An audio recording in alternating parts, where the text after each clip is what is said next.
Good morning, sir. Good morning, Good morning. Mahapatra, sir. Good morning. Good morning. So, with your permission, shall we start, sir? Yeah, definitely. Okay. Okay. So, welcome back, participants. Our expert has joined, Dr. Prasant Kumar Mahapatra. So, let me introduce him. It is really an honor that our expert, Dr. Prasant Kumar Mahapatra, has joined. Dr. Prasant Kumar Mahapatra is working as a senior scientist, working as a chief scientist in the biomedical application group of CSIR CSIU Chandigarh with more than 25 years of R&D experience. His research interest expertise are in biomedical, computational instrumentation, soft computing, machine vision, thermography of musculoskeletal disorders, and image processing. He has participated in several national and international research projects as PI and collaborator. He has developed four technologies and three have been transferred to two industries and one patent to his credit. He is fellow of IET and IE India and senior member of IEEE. He has received national and international fellowships such as INSA and ICMR DHR. He has published several SCI journal articles and guided many PhD students. So with this introduction, I invite Dr. Prasant Kumar Mahapatra to deliver his expert lecture. Over to Thank you, you. sir. Thank you, Dr. Abhishek. Thank you. Good morning to everyone. Is my voice audible? Yes, sir. Good morning, sir. Good morning. Good morning. Video off कर दो. Bandwidth problem करेगा. Should we start? Yeah, please, sir. Okay. Good morning to everyone. Myself Prasant Mahapatra, and my topic of for this workshop is basically thermal imaging for biomedical applications.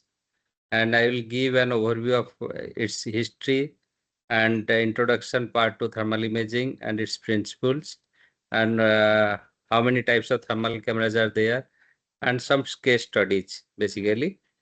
And coming to history of thermography, basically the thermology, it was introduced or documented around 400 BC by Hippocrates, and he wrote in whatever part of the body excess of heat or cold is felt, the disease is there to be discovered. It was his quote. And then digital infrared thermography was basically developed for military applications in the late 1950s. And after the Cold War, and infrared thermography has been made available to the public.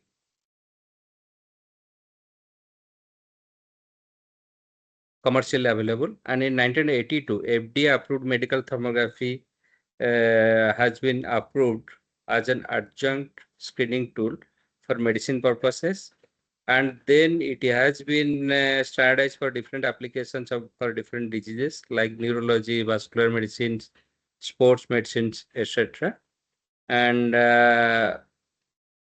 in earlier times, what the physicians do, or you can say the golden age, what they do basically, they put mud over the patient's body, and they see where this mud actually being gets dried, so that to get to know the patterns of hot and cold in the different parts of the body. And what rate it is going to dry actually. So it was earlier method basically.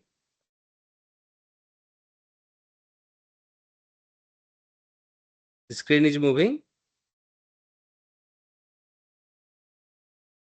Yes, sir. Histography of thermography screen is there. Okay. Story of histography is Yeah. there. Let me go to next slide. Yeah. Yeah. Yeah. Timeline of thermography. Yeah. Going to timeline of thermography, basically it is around 460 to 370 BCE. Hippocrates used to wet moths to investigate the area dried up quickly.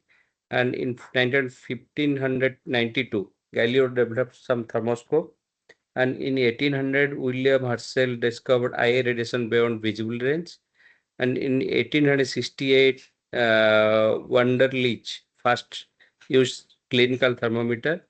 And in 1940, first electronic sensor for IR developed. And 1956, loss on used thermography for clinically for breast cancer. And why thermography is so important? Because because it's a infrared imaging science, and it's cost effective, non-invasive, non-contact method, and it can be used for different applications like diagnostic, maintenance purposes, research, etc. And what basically it is, it's a technique that can be used for producing a visible image out of invisible. What does it mean basically? That means our sensors of eyes are unable to detect these wavelengths which is too long, which are recorded by IR cameras as a visual image. That means what we are unable to see invisible, that can be recorded as a visible image. That's the purpose. And where it can be used? It can be used in any situation where there is a problem or condition which can, there is a temperature difference basically, or thermal difference basically. And for example, like firefighters who cannot see anything where there is a smoke, so they can find persons and localize hotspots of fires like that. And for astronomy or research telescopes, mostly cooled IR cameras are used basically. And already I have told all these things, that is how it makes useful. Basically, it's a two-dimensional, and thermal patterns can be analyzed, and comparison can be made between areas of target that is possible. It is real time, and it can fast scan the stationary targets, capture of fast moving targets, and fast changing thermal patterns. How it works actually, what is the principle behind it? That is based on the black body radiation. That is, black body is basically which absorbs completely all the radiations falling on it. That is basically associated with thermodynamics. And how it works basically, every object whose surface temperature is above absolute zero degree radiates energy at a wavelength corresponding to its surface temperature basically. And based on this principle, all body emit radiation above absolute zero, and total heat radiated is directly proportional to object's area, emissivity, and fourth power of temperature. That is, W is equal to epsilon A sigma into T raised to the fourth, where sigma is basically is a constant, and as emissivity of the body, human body, is close to 1, the heat profile can be converted into a visual form. And basically for recovering or for any disease, there is a blood flow around our human body for thermoregulation purposes, which produces heat or cold accordingly. So this is the range of thermal, infrared imaging. You can see here actually near IR, mid IR, far IR, and then there are short wavelength IR and long wavelength IR basically, or far IR basically. It has different ranges. You can see wavelength ranges. That is, near range basically 0.75 to 1.4. Short wavelength is basically 1.23 micron. Similarly like that. And for human body, basically the thermography, thermal imaging used is basically LWIR, that is 8 to 15 micron. And on this, what are the cameras basically used? There are two types of cameras. One is cooled camera, and the other one is uncooled camera. The cooled camera is basically sealed in a vacuum and cryogenically cooled, but it is expensive to run because it takes several times cool down before it begins working. And on-cooled cameras are very less costly, smaller, because it works by change of resistance and volume current when heated. And but cooled cameras have superior image quality than the on-cooled cameras. So coming into imaging system types, it has two types. That is electronic IRT, that is infrared thermography, and one other is liquid crystal thermography. If you talk of liquid crystal thermography, it's a range of interchangeable screens or pillows impregnated with some chemical that change color as a function of their temperature, and the screens or pillows has to be tossed to the body itself. But in case of IRT, there is no need of touching. That means no touch is there to the human surface of the skin, but it has several single or multiple infrared detectors. So coming into thermography and different terminology, basically, thermography is the process of medical infrared imaging or the mapping of thermal patterns of the human body. And thermogram is basically heat picture that is taken through thermography. It is the image that is captured by an infrared thermal imaging camera. And thermology is the basically medical science that derives diagnostic indications from the thermal patterns. So again, coming to thermography types, there are two types again, that is passive thermography and active thermography. And in passive thermography, the heat is radiated by the object directly captured by the camera without the use of any external source. Where in case of active thermography, there is a requirement of external energy source for capturing or producing the thermal contrast. Passive thermography is used when there is enough heat contrast is present between the object and background. Whereas in active thermography, it is used to improve the heat contrast of the body to background. And in passive thermography, inspected parts are naturally at a higher or lower temperature than the background. Whereas in active thermography, the defects can be either detected as a hot, that is active, or cold, that is passive on the surface, basically. So how can we choose an IR camera if you see? So in that case, you have to choose the detector type, that is you want a cool camera or uncool camera, and you have to see the spectral range, how much spectrum you want to work. Based on that, you require an again and image resolution, that is how many pixels of thermal camera you want to use, like 240 by 180, 640 by 480, something like that. And how on what temperature you want to work, and its sensitivity is more important, 30 mk or 50 mk millikelvin with standard lens or what viewing angle. All these are comes under selection of the cameras, basically. And and what is the software you want to analyze those thermal patterns, that also matters, like MATLAB, CSV, or LabVIEW, and which platform you want to use. Depending upon that, you have to select the cameras. So the different IR cameras available in the market are basically a FLOR, which is a major player in this sector, and then Fluke, Infratech GmbH, that is from Germany, and Toshiba, Peak Vision from Europe. And there are different models I have mentioned here. Those are in the market, basically. And how thermography is different from others? In thermography, basically you see the heat associated with the inflammation and is therefore able to capture real-time physiology or function of the body.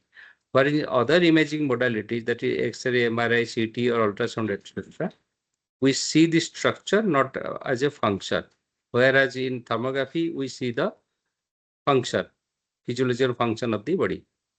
And thermography can detect changes in physiology before they become symptomatic or manifest structurally.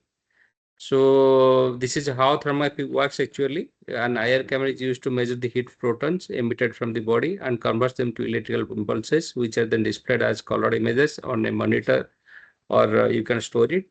This visual image graphically maps the body temperature and is referred to as thermogram. The camera assigns black to coolest area, white to hottest area, and accordingly it is mapped actually.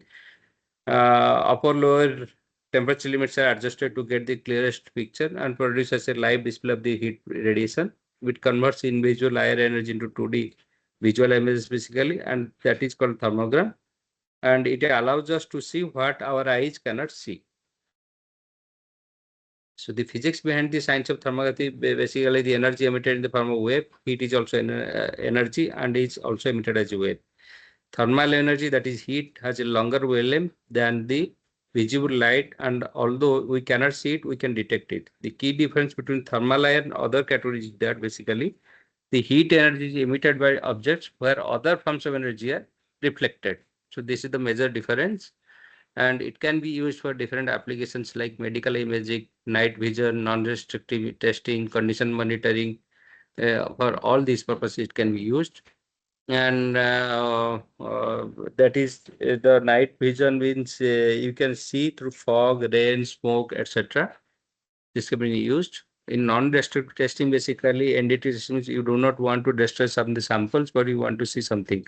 Then it can be used like aircraft monitoring. You can check the defects in the aircrafts automatically without destroying anything. And in conditional monitoring, basically it can be used in many places like your preventive maintenance or electrical plants, boilers, heat exchangers, etc.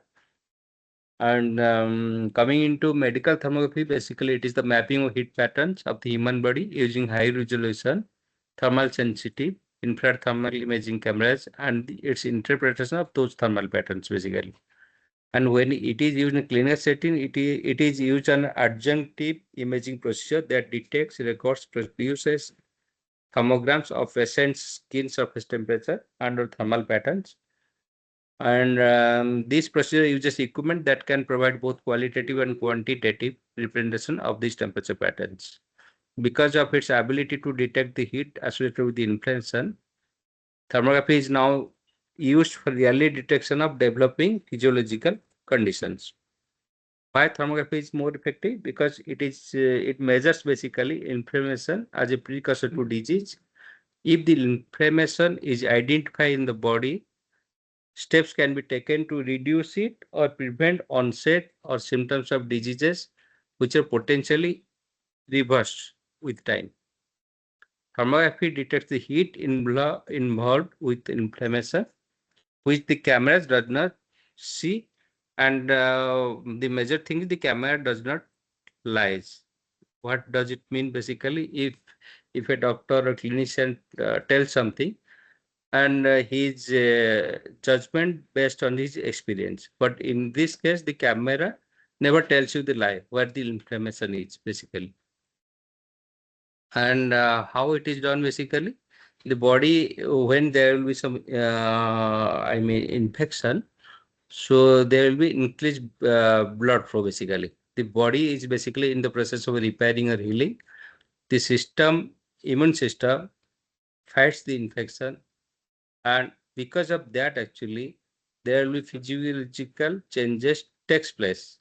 That is, the blood flow will be either increased or decreased. Increased blood flow manifests as inflammation and increased heat. Decreased blood flow means it manifests as colder areas. So then comes into precision and resolution, that is 10% pixels. Low precision road resolution of one thermogram with poor thermal sensitivity, which is shown in the left side. And high precision, high resolution means very good thermal sensitivity, which is has been shown in the right hand side. And this is represented as noise equivalent thermal difference, that NETD, which I've already told you while selecting thermal camera, that is 30 millikelvin, 50 millikelvin, or NTMK, etc. So depending upon this, the cost of the camera increases. If the camera has a NETD of 30 MK, then it's more costly than the 50 MK because it can measure 0.003 degrees Celsius. So again, coming to the biomedical application, thermography can be used to detect different diseases like cardiovascular, musculoskeletal diseases, arthritis, thyroid diseases or hormone imbalance, metabolic or digestive disorders, lymphatic congestion, immune system disorders, diabetes, headaches, neck and back problems, nervous system disorders, soft tissue injuries, and breast health, and many more. How human physiothermography works? If there is an interference to normal body function, the body is trying to adapt it, hence disrupt the blood flow. And you can see on the right hand side, there is a visual image and another is thermal image. You can differentiate between these two. And because of this, actually, there will be two functions, that is vasodilation or vasoconstriction. In vasodilation, basically, it is the process of increasing the blood flow to affected part of the body due to dilation of the blood vessels. In vasoconstrictions, what happens? There is a reduction in blood flow due to contraction in muscles, basically. So this is the process. And different biomedical applications I have already told earlier. And coming to one of our projects, actually, case studies, basically. So this is one of the case, that is musculoskeletal disease prediction, knee osteoarthritis. So in this case, the gold standard is basically X-ray, MRI, CT scans, which are gold standards for diagnosis of soft tissue injuries. But these are expensive, radiative, and may not be suitable for every patient, particularly for MRI patients. But a variety of disorders in the human body can give a good thermal signature and non-invasive screening tool. For disease diagnosis, treatment, and prevention of multiple large number of soft tissue injuries and conditions, this can be used. And these are the soft tissues. Basically, you can see tissues which support, connect, or surround the other structures, and include the fascia, nerves, etc. And causes of these soft injuries basically direct blow, stress, strain, or overuse of the muscles. So similarly, arthritis is a group of diseases. Main or common symptoms basically swelling, pain, stiffness, or decreased range of motion. But the complications arises because of the permanent damage of other organs or disturbed quality of life, basically. So you can see on the right hand side, common types of arthritis is there, and you can see there is a healthy joint of knee, and if there is OA, then those the means bones gets tossed. Actually, the cartilage between those things which acts as a lubricant gets damaged, basically. So depending upon that damage, the categorization of the knee OA is described. So this was the complete system developed in this project. Basically, this is the front window, you can say. If you look at this main window, there is an option for new patient registration. You can register the new patients, or you can retrieve the old patients. And that is right hand side existing for existing patients. If you go to the left hand side, second part, that is OMAC score. OMAC score is basically handwritten questionnaire done by the doctors or clinicians during your knee osteoarthritis evaluation, and they assign a score accordingly, which has been done here electronically. I mean, you have to, I will show you later on. So there will be a questionnaire electronically. You have to just select it according to the questionnaire, and it will calculate automatically the score.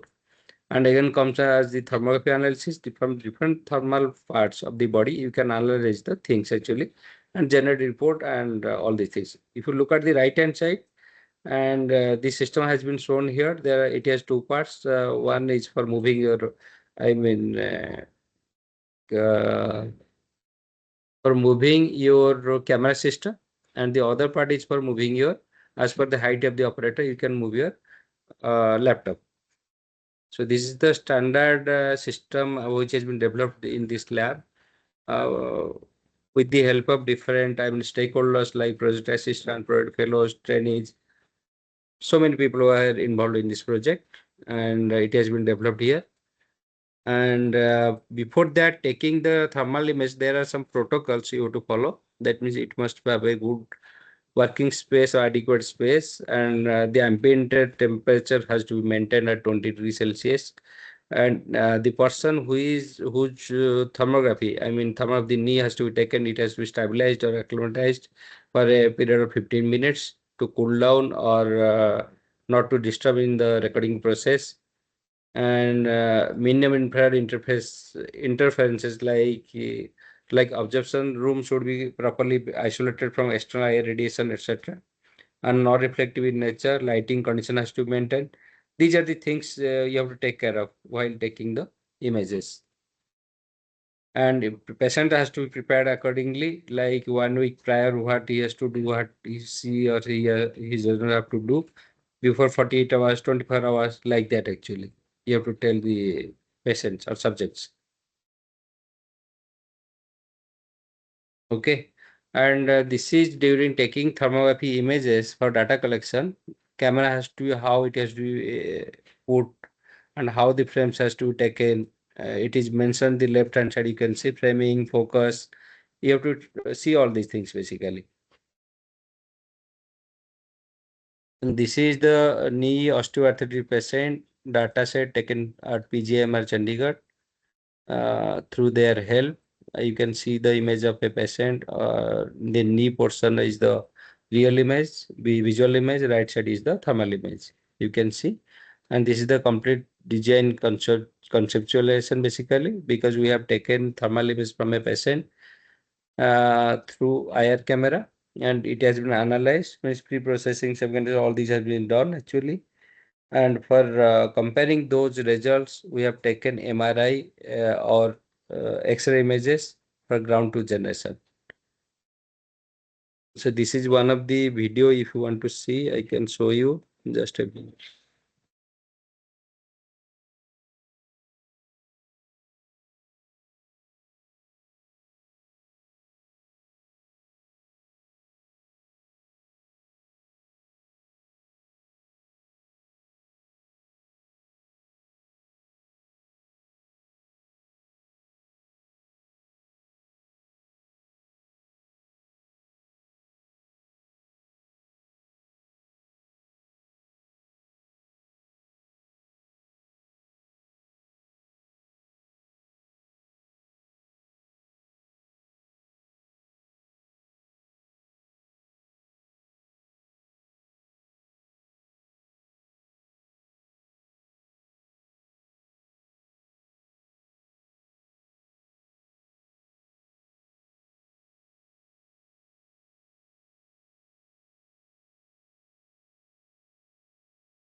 Hello. Are you able to listen the audio part of it, the video? No, actually, video audio is not available. Okay. Okay. Anyway, then should I play it or should I jump to next slides? Actually, video audio will not be connected, so I think you can speak or go on the next slide. Okay. Okay. So I can say you this was the motivation of doing this project, that is limitation of existing techniques and the benefits of the thermography. And the main purpose of this development was basically in rural areas where it is difficult to install X-ray machines and require trained manpower to interpret all these things. So the plan was basically to use this technique, and n number of images can be taken, and from that you can assess whether the patient is basically having knee OA or not. If it is there, then what is the grade basically? Grade 1, grade 2, grade 3, something like that. It can be decided. So that was the purpose basically. And this is the some of the gold stars where it is compared, that the X-ray image of each patient were collected, and two orthogonal views has been taken, that is standing anterior posterior view and 30 to 60 true lateral view, and then it has been considered from that image. The doctor give the gradings, grade 1, grade 2, grade 3, grade 4, like that. And what is grade 1, it is described already there. That is if there is a doubtful joint space narrowing is termed as grade 1. If a possible osteophyte and possible joint space narrowing on the anterior posterior weight bearing radiograph. And grade 3 is considered as multiple osteophytes and definite joint space narrowing.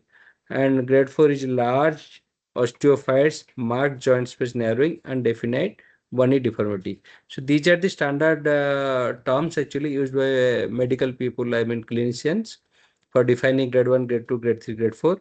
And this is the for finding out this thing, the question is X-ray, and they call it as scale method, Lorentz method. So we have compared this gold standard with our technique and find out the results are comparable. And another project was basically ICT-based tool for assessment and improvement of efficacy of rehabilitation using thermal diversity method. And in this project, Amit Chauhan was there in this project, particularly for development purposes. He was with me. I don't know whether he is connected in this program or not, but okay, thank you, Amit. So he has majorly worked on this project, and we have developed in this project, that is live image capture, comparative study, thermogram processing, whatever things are there mentioned here. So the purpose of this study was, this was funded by DST. The main purpose was basically it was a joint collaboration between Hungary and India. So from India we are there, and from Hungary there are 2-3 institutes. One was one industry, and one was from Budapest University of Technology, and one partner was from hospital. So in that case, what happened basically, they have the robot system because of population issue there. So what they do basically for stroke patients, they for removing the spasticity or the problems with the people with the hand of the stroke patients. So they do those exercises through a robot basically. But those robots just do their exercises. They are unable to detect whether it has been done perfectly or not, to assess those things. So we have used thermography there. So to assess the exercises done on their hands and shoulders, and depending on the temperature profile, it has been thresholded for different exercise, whether it's normal or beyond whatever things, it has been decided actually. So you can see this, total GUI part. You can see, you can import thermograms and clear data, and you can do analysis for the shoulder part. All these things are there in this project basically. And coming into other parts of the diseases, so I have taken all these diseases from different parts of the world. That is for gastrointestinal system. If you see the gastrointestinal system, so in first phase, humoral phases, what happens basically, excretion phases, heartburn starts actually. Second phase comes to inflammation phase, where gastritis will be developed. And in third phase, the hyperplastic gastritis will be developed, deposition phase, what is called as the matrix phases. These are all medical terms actually. And what happens, chronic gastritis, then atrophic gastritis. See, these are all the problems developed with the gastrointestinal system. So what I mean to say is basically these can be also, the disease progression in this gastrointestinal system can be detected through thermal imaging or thermal images. So this chart basically illustrates the progression of disease, which can take decades basically to notice that inflammation is in the second stage. Oh, on the progression has passed the biological divide, the process is more difficult to stop and restore the patient to the health. So, but with thermograph or thermograms, from that you can detect the things easily. So this is another example of heart attack. You can detect early signs of heart attack basically, and you can see there is a normal image on the left side, and then another image, a heart attack waiting to happen in the right side. So these images you can detect, basically analyze. And coming into cardiovascular temperature anomalies, you can see in the left hand corner, extreme left hand corner side, the image, it represents the basically asymmetrical hypothermic pattern over the left chest wall, indicating weak cardiac function. And subject had follow-up testing and CAT confirmed. But if you come to the second part of the, left hand side, second part, lower part of the image, it represents with asymmetrical pattern in the subject, indicating she needed further testing. That latter confirmed a carotid occlusion in the right carotid artery. Carotid arteries are basically major blood flow vessels which provide your brain's blood supply. So if these are blocked, there is a chances of stroke. So that means stroke can be detected through these thermal patterns. What does it mean?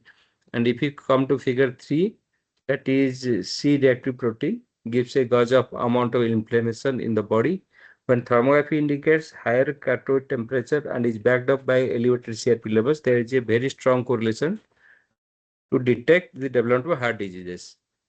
So this has been developed by a company called Total Vision. Through their software, they detected all these things. That is the proactive health solution has developed. But the software part is Total Vision trademark software. So another case study is basically blood circulatory problems. That is how the blood flows into your legs, and depending upon you can see and detect what is before blood flow, after blood flow. You can detect from those images where there is inflammation that causes blood clot to form in the veins, usually in your legs. When it affects a vein close to your skin surface, it is called superficial phlebitis. When it affects a deeper vein, it is called deep vein thrombosis, DVT. So from that, you can detect different diseases.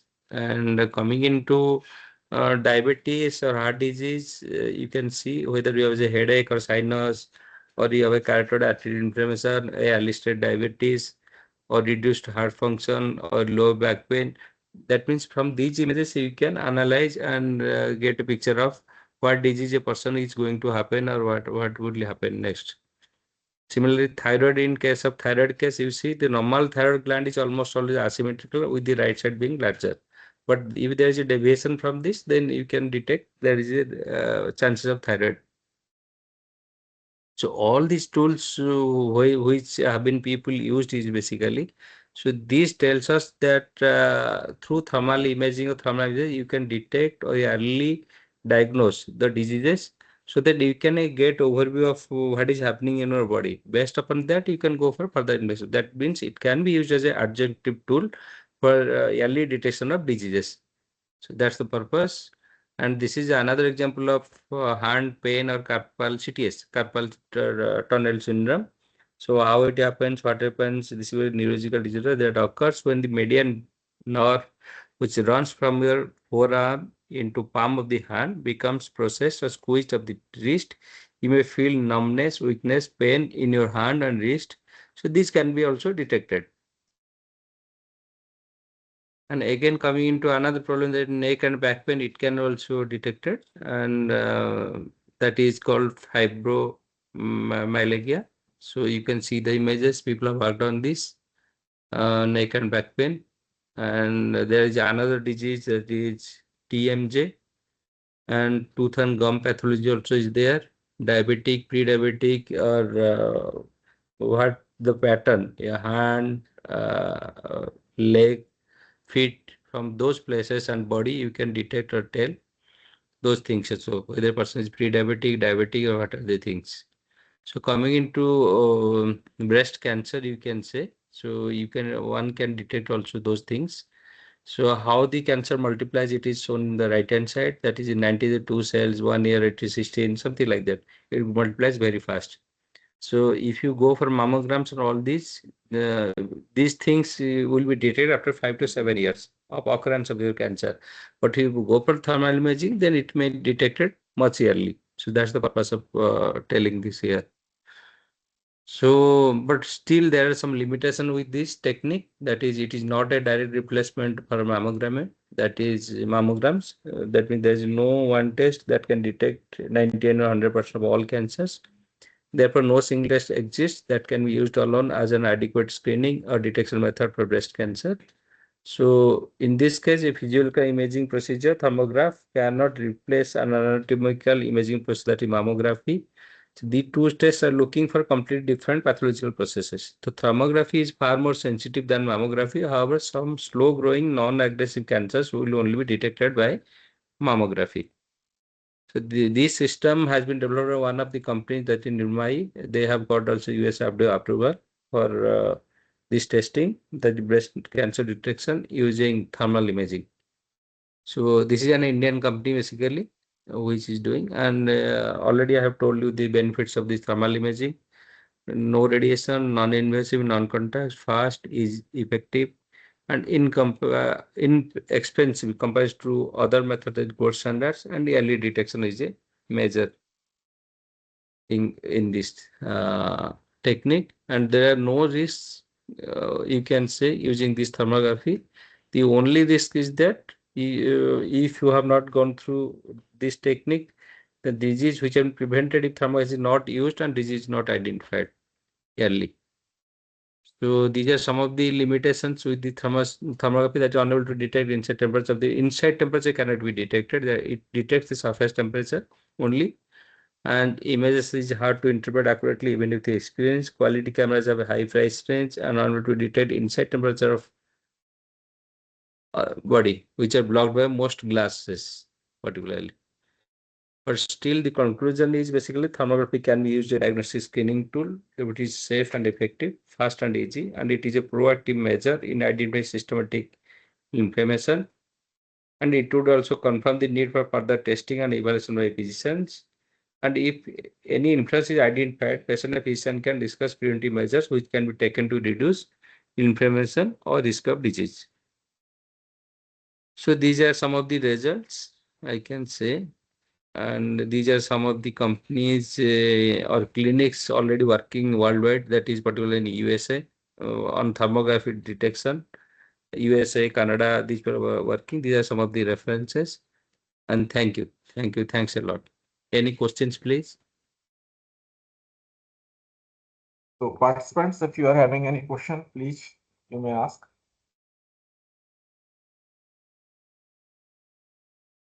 One question from the Serene in chat box. Sir, what is the difference between arthritis and rheumatoid arthritis? So this is the difference is basically arthritis has different forms. RA happens with the hands actually particularly, and arthritis happens with the, it's a part of arthritis basically, but the arthritis, knee osteoarthritis basically, it's a knee part, and rheumatoid is basically within hands actually. Difference is that actually. Major difference. And accordingly, as per the disease, the clinician doctor defines what are the protocols, how these things developed, and you can develop protocols accordingly for detecting from the thermal cameras. Thermograms, I mean, not thermal camera, thermograms.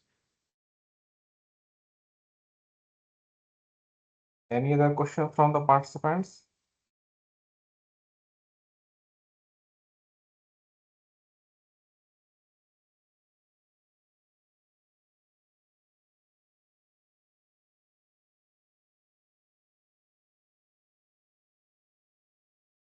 Okay, no question from the participant.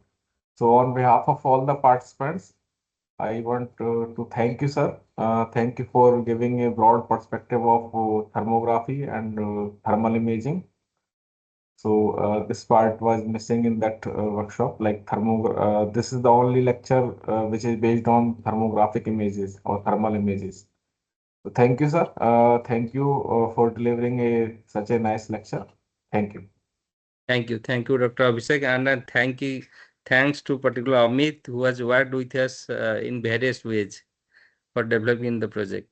Thank you, Amit, also. Okay, thank you very much,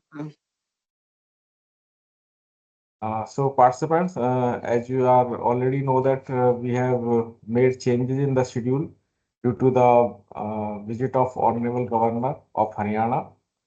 So, however, I have sent you the schedule. So, first lecture has been completed. For the second lecture on PRISM or innovation and entrepreneurship, our next speaker will be joining in a minute. Mr. Naren Singh Jassal will be joining. So, we'll start that.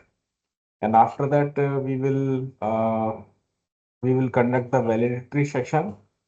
And after valedictory, there will be one session. So please be connected for all the sessions. The lecture of Dr. Padmavati from PAC, that will be a very interesting lecture. So I hope you all will be attending. That is mandatory for qualification of the certificate. Uh, However, just to wait for a minute, Dr. Jasal will be joining. Let me call him. He will be joining.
Mr. Navin Singh Jassal is joining within a minute. So please be there only. We will be starting the session in a minute only.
Navin sir, have you joined?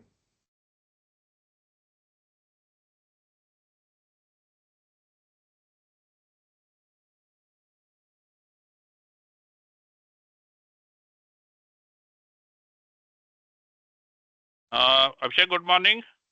Good morning, sir. Good morning. How are you, sir? Can you hear me, sir? Yes, I can hear you. So thank you, sir. Thank you for sparing a few minutes from your busy schedule. So first, I would like to introduce you. Uh, Dear participants, welcome back. Our speaker, Mr. Naren Singh Jassal, is with us. He will be delivering the next talk. Presently, he is working as Senior Principal Scientist in CSI or CSIU Chandigarh. He is heading the Business Development Group since October 2022 and doing various responsibilities like tech transfer of technology, to the industry for commercialization, R&D collaboration, MOU signing, consultancy work. He is the coordinator of DSIR Prism Center. He is coordinator of National Program of CSR Integrated Skill Initiative. He is the member of various R&D projects and associate professor of ACSR. So with this introduction, I would like to invite Mr. Naren Singh Jassal to deliver an insightful talk on PRISM and innovation and entrepreneurship. So over to you, sir. I hope slide is visible. Thank you, Dr. Abhishek. And yes, slide is visible. And please help me for navigation this slide as and when I will ask you. Sure, sir. So first of all, I thankful to biomedical team, especially Dr. Abhishek Gupta, to conducting this one demanding workshop on this AI and imaging in the healthcare. And in this, I wish to share my thoughts regarding what is the importance of research, technology, innovation, and I also wish to share one unique scheme, that is PRISM, under which any Indian citizen can can take the grant of rupees 70 lakh for converting their idea into industry. So first of all, I think all know that we are the developing country, and we have the developed country like USA, China, USA, then Germany, UK, Switzerland. Basically, the main factor, the main key parameters that are needed for the growth of any economy of a nation. So these, there is so many factors, but 5 factors are very, very important. Definitely that can convert our country from developing to the developed tech. Our Honorable Prime Minister already give us mission that whenever we are going to celebrate our 100th year of independence in the 2047, at that year we should be the Viksit Bharat. So under which so many schemes definitely Government of India is launching to just increase the economy growth of our nation on the pan-India basis. And these main 5 factors that I wish to share, that first one is the research, and definitely second is innovation. And whenever we are going researching and innovation, the output is always some technology or some solution, right? So third factor is technology, right? So you can imagine our India is importing so many this technology that may be from the healthcare, from the electronics area, as well as from the defense area. If we can make these technology in our country, so we can save our huge money, and we can spend this money to another healthcare in our Indian, for our Indian citizen. We can also boost up the education system, infrastructures, roads, like that. So fourth factor, that is after technology, definitely we need some industry, that is the entrepreneurs, to commercialize these technologies to the masses, right? And the last one, but not the least, that is the skill development. Whenever we are going to start any industry, any startup, we need some skill manpower for that. So these 5 factors is also key factor for the growth of our nation. And now Government of India is promoting research, innovation, technology, entrepreneurship, and skill development by launching these all in the mission mode, as well as launching so many schemes so that our each and every Indian citizen can give ahuti for this Viksit Bharat. So in the continuous of this PRISM scheme is launched by our Ministry of Science and Technology. This is not new scheme. It was launched in 1998 with the name of TAP. And TAP is basically technology-based entrepreneur. It means you can develop your own technology and you can start your own venture. So this is the TAP. But in 2014, this is renamed as PRISM. PRISM is promoting innovation in the individual startup and MSME. DSIR, that is managing the scheme on pan-India basis, and they open 10 outreach center. Abhishek, पहली slide पे जाना. So they open this. You can just first slide first. Yes, this one. So you can see on the bottom, they open 10 outreach center, that is TAP Outreach come Cluster Innovation Center, and CSIR is one outreach center for this PRISM scheme. So we are taking care of the northern part of country from the Ladakh to New Delhi. There is 4 state and 4 UT, and we are accepting proposal from any citizen for if they wish to create or convert their idea into the this product, and after that they can launch their product by launching their startup into the market. Next, Abhishek. So basically innovation is not just making something, definitely innovation will end with some commercialization, some solution to that problem, and there is some analysis whenever we are going to buy something from the market. Definitely our expectation or customer expectation is on the higher side, but after buying that product, whenever we are going to compare their performance, so there is always some gap. So this gap is always opportunities for researcher and innovators. We can fill this gap by introducing a new product, or we can upgrade the existing product. We can also suggest some new process or upgradation process to increase the efficiency of the system, that may be output or some quality like that. Next. So next. So we have so many examples in past with us regarding this innovation. So this main motive for this innovation, we wish to make our world better, and we wish to make the life ease on this mother earth. So we already have the example of invention of wheel, electricity, then definitely steam engines.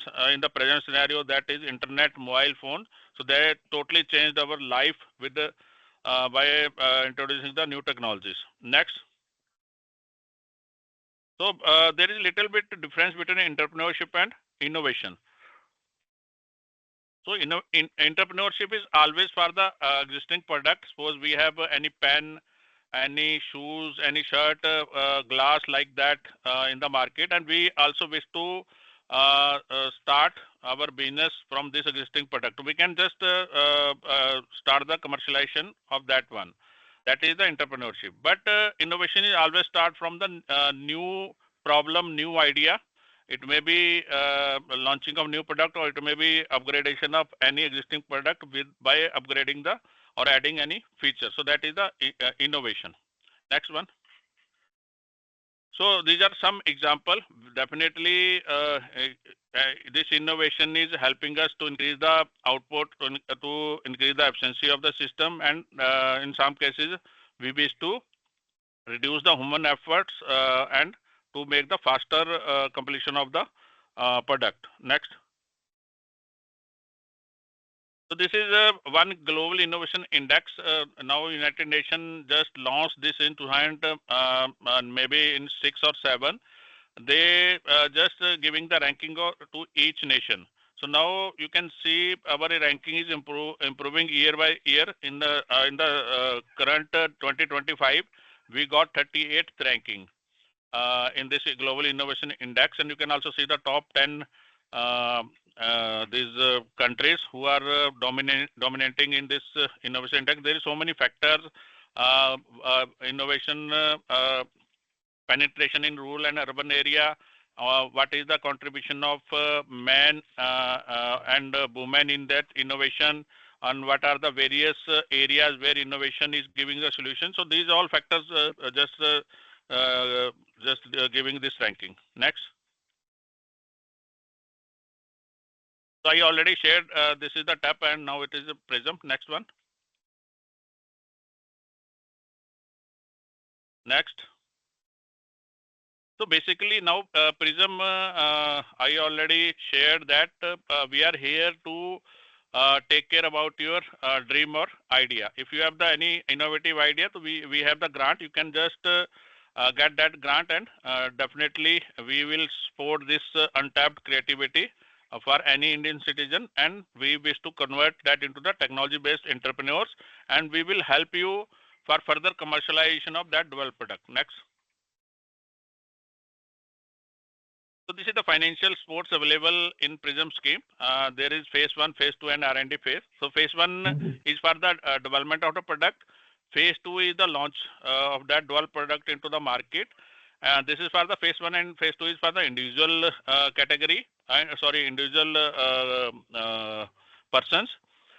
And this R&D phase for the organization, if they wish to provide some solution to any problem of the MSME cluster. Since there is so many MSME cluster in nearby, we have Ambala in Haryana, that is scientific instrument cluster. In Punjab, Ludhiana, that is bicycle cluster. So all over India, there is 1,000 MSME cluster with different domain areas, and anyone can come forward to solve their problem. This organization may be like CSIO, any IIT, NITs, university, or any organization. Next.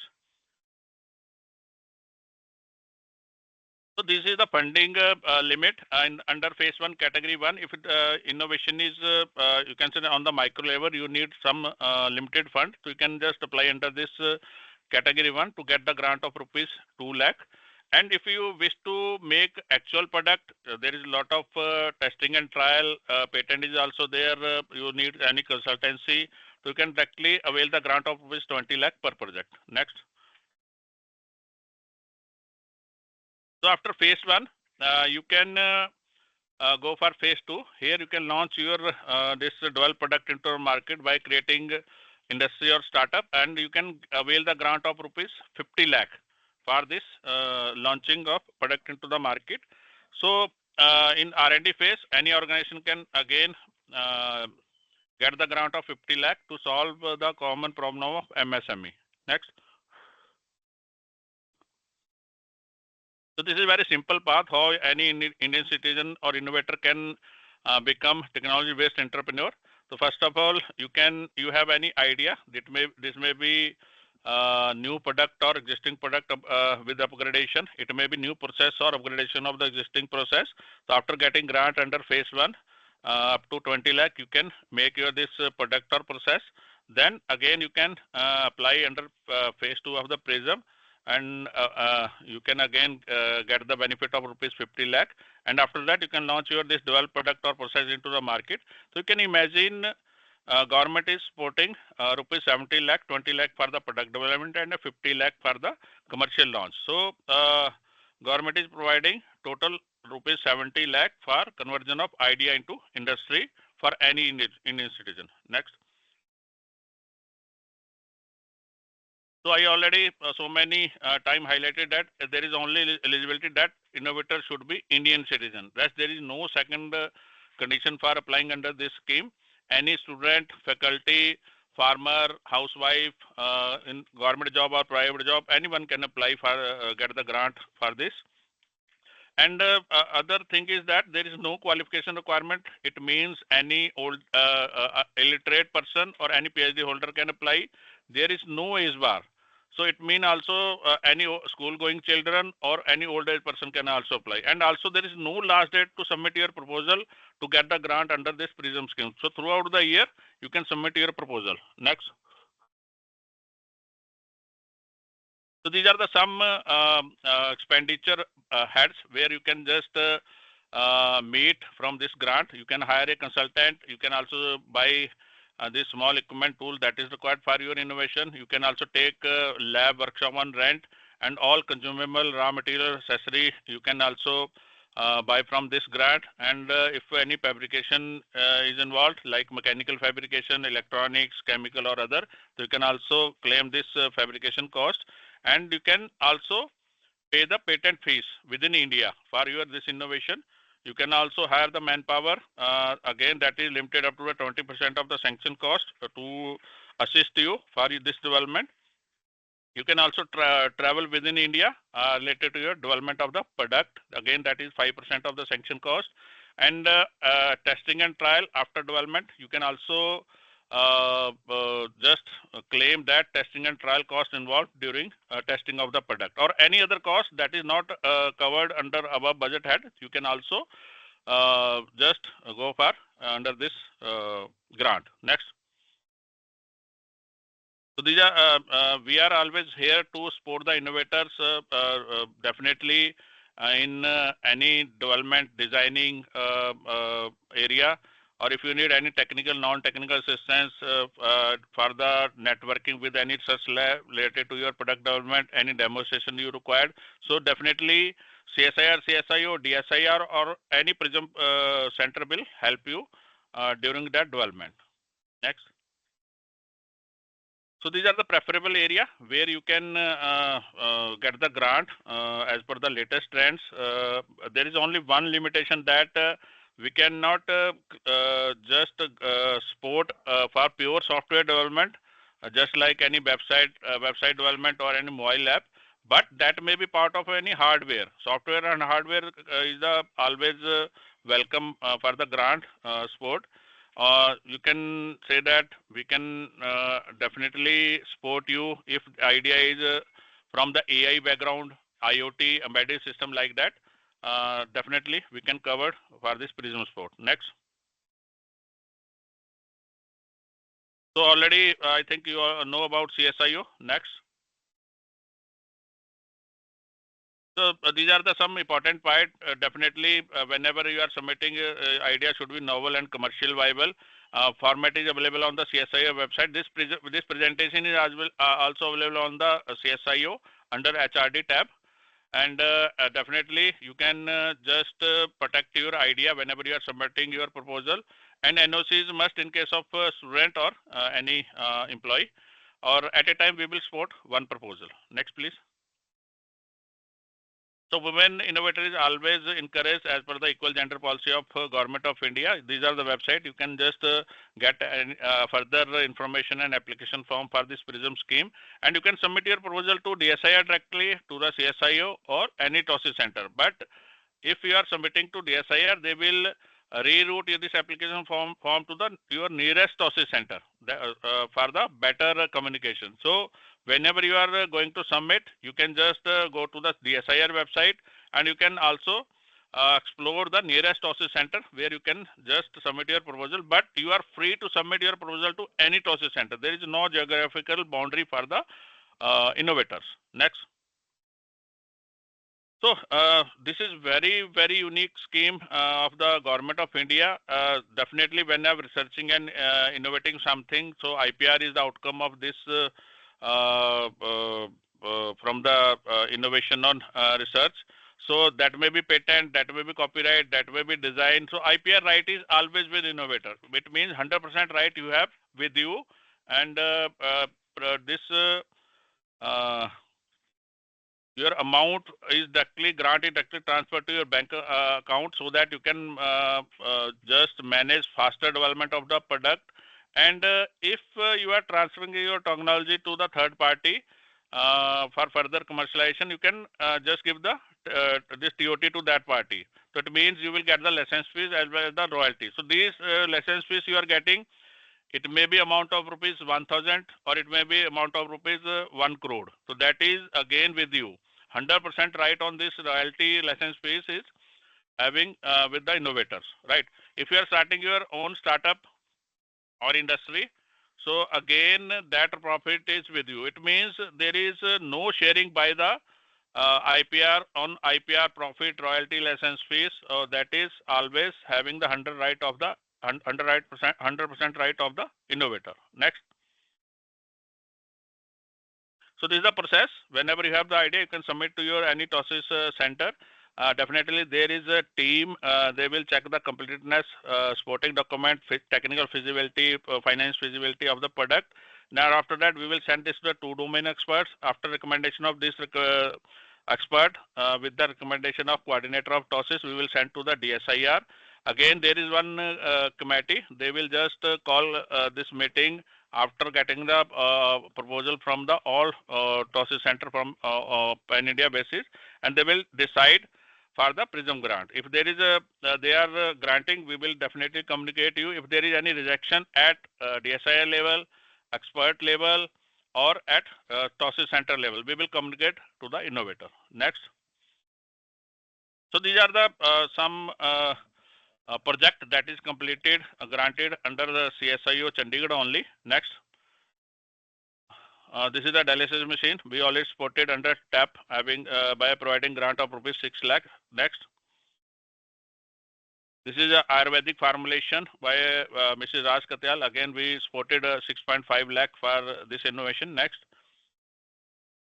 This is one plant media from the fly ash for aloe vera and lily by Dr. Kakuli Vishwas. Next. This is one wet diaper alarm for the coma patient to protect them from pneumonia and skin disease by one housewife, Veena. Next. This is wearable weight generator by Dr. Ravi Kapoor for the improving the speech fluency. Next. This is one innovation related to this blind person that is a safety can. Definitely it will having so many features to save from dog, currency detection, and definitely there this braille writing also. Next. This is one PRISM's proposal that is completed by Prabhjot Singh. So we already spotted 17 lakh for this innovative person, and he also won this Punjab Innovation Award from the Punjab Council. Next. This is one innovation that is very successful innovation from our center, blood testing machine by Sandeep. He already spotted with this 15.6 lakh. And again, Sandeep won that very prestigious award of from this NRDC with the from the societal category with the cash award of rupees 3 lakh. Next. This is Smaks from Kurshetra, development of count cap with this 6 lakh sport. Next.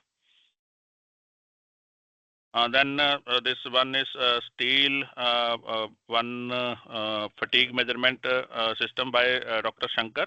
Again, we spotted rupees 8 lakh. Next. Then Dr. Sanjay from the Jammu Mata Vaishno Devi University. So he just made this fruit plucking machine. The main application in the safe landing of apple, and we spotted with 1.5 lakh. Next. This is Dr. Shashikant Yadav from NIT Jalandhar, and we spotted rupees 2 lakh for this edible coating. Next. Dr.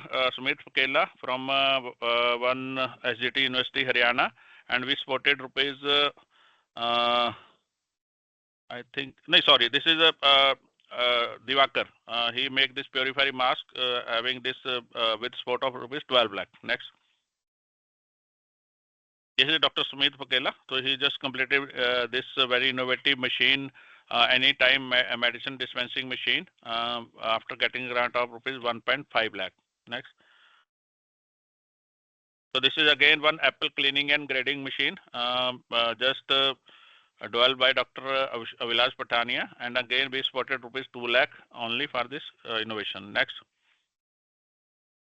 So these are the this presentation is old one. So many project is already completed from this list, and we spotted next Abhishek. थोड़ा scroll करते जाइए आप. So total till date we already spotted 69 innovation through this PRISM scheme, and already this 48 project already completed, and rest is under process for the completion. So these are the credential contact information. You can contact anytime whenever you have the any query regarding for the grant of under this PRISM scheme. So that's all from my side. Now session is open for any question if you have. So participants, if you are having any question, any doubt, or any curious query regarding the funding of PRISM, so you may ask.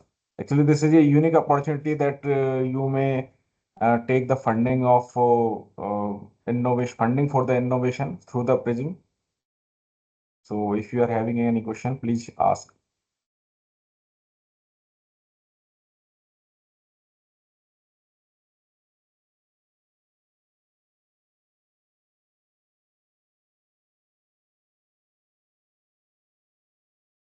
Okay, so right now there is Abhishek, just a minute. Just a minute. So definitely, thanks Abhishek for giving opportunity to spreading message among the participants regarding this PRISM scheme. And I definitely request to all participants, you can spread this information with your colleagues, your relatives, neighbors, or any innovator researcher who is just searching for funds under this PRISM scheme. Now this scheme is ending in the March 2026. That is the next financial year. But already DSIR got approval from the ministry for the next 5 years. So now this scheme is extended up to March 2031.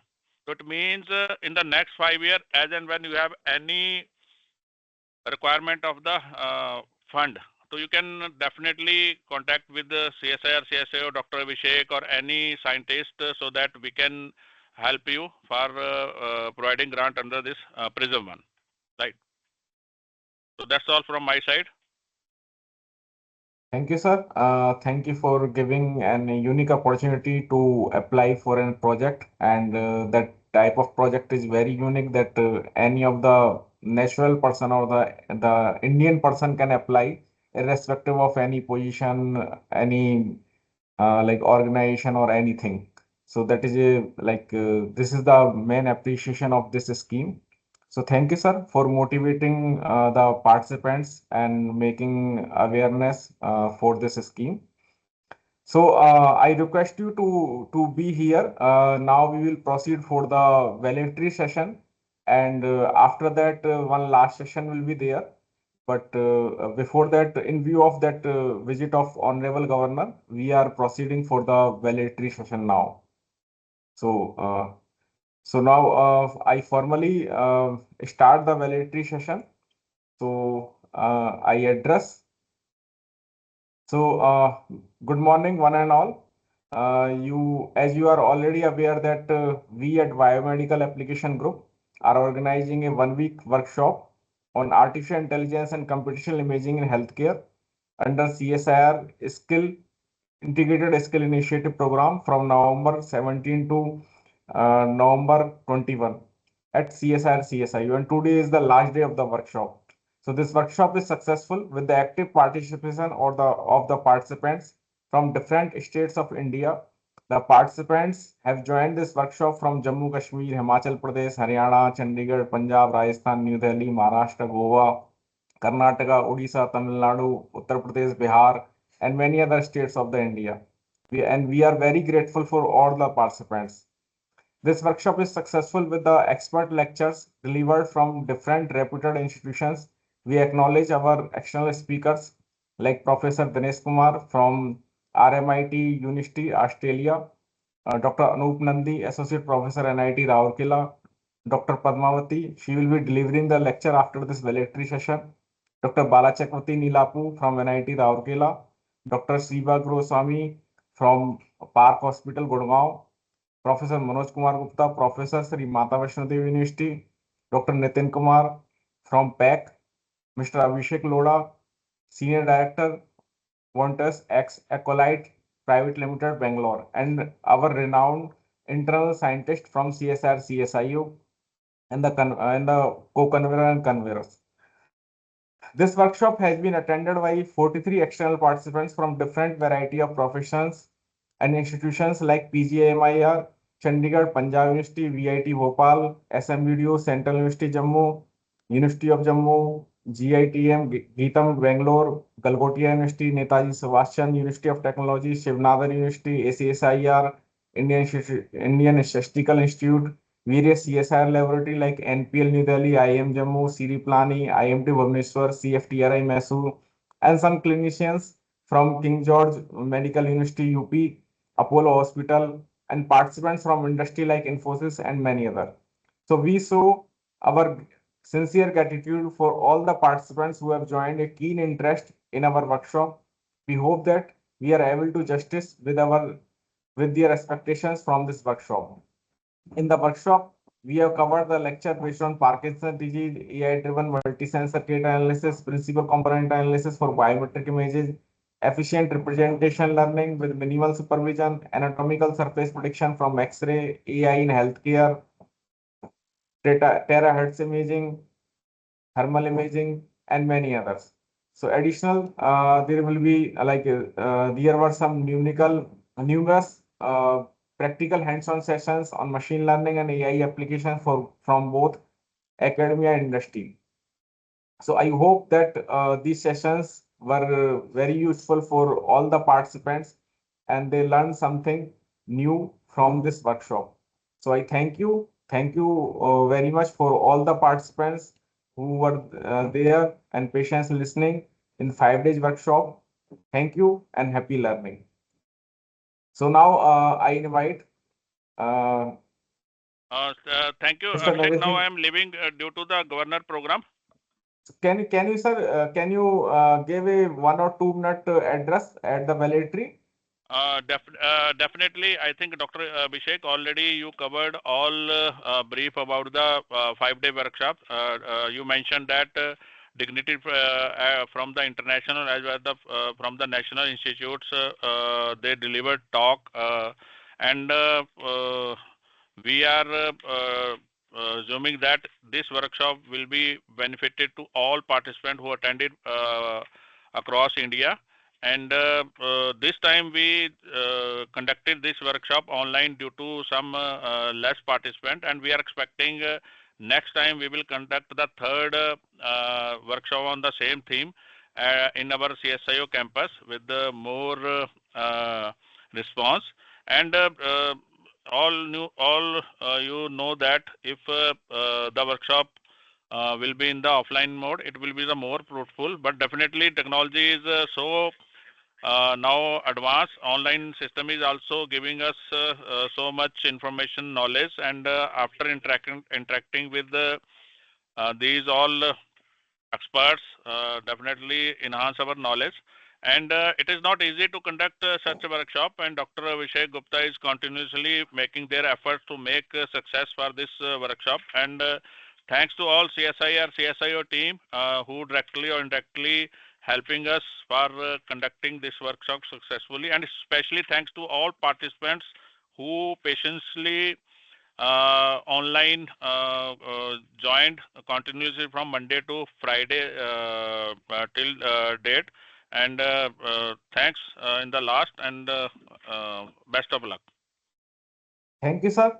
Thank you for your kind address to the participants. Thank you, sir. So now, Thank you. yes, sir. So now I invite our co-convener, Dr. Naveen Sharma, who will be addressing the participants.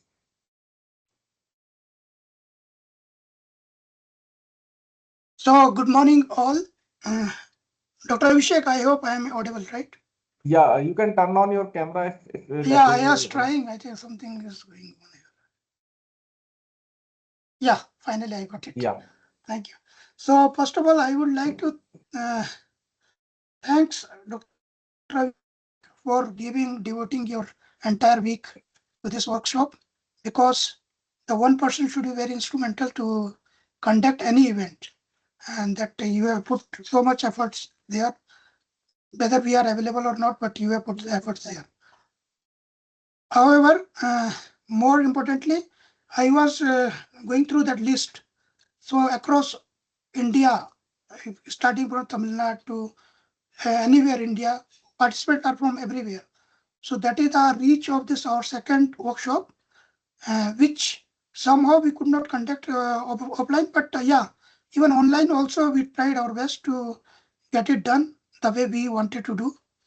And I really thanks to all the participants, and I am very sure giving at the intensity or the diversity of the topics which we covered across the image processing and the different techniques which we introduced throughout this week, you will definitely get benefited.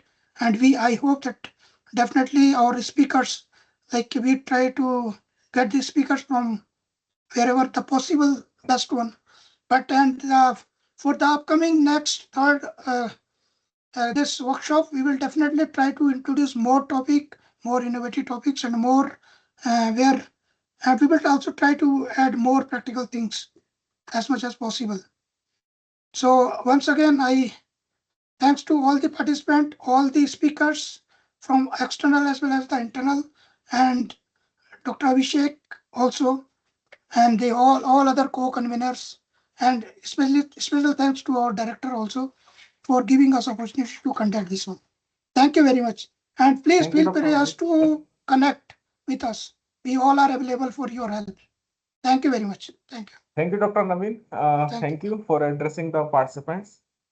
So now it's done for you. So before the next lecture, we have 10 minutes. So I request all the participants, whomsoever want to give the feedback or give a few word about the workshop or anything, voluntary, they may turn on the camera and can say.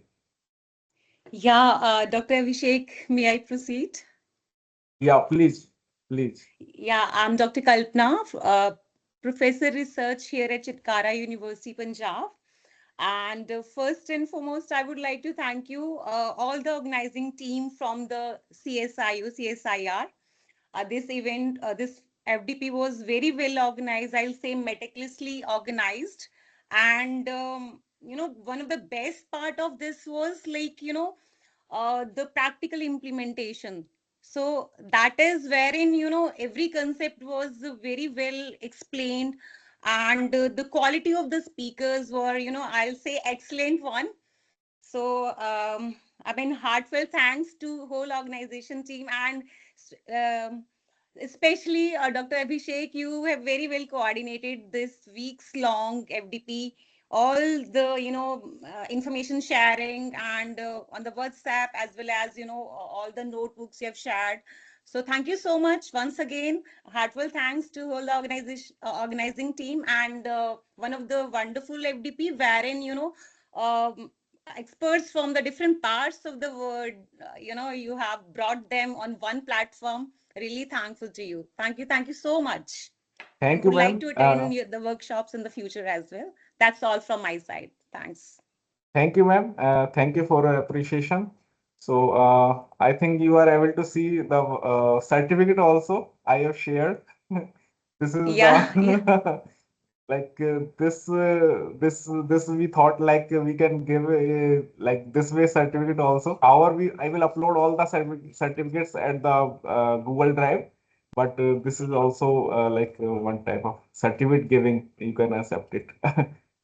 Thank you, sir. Thank you so Thank, much. thank you, thank you. Thank you, ma'am. So the next participant,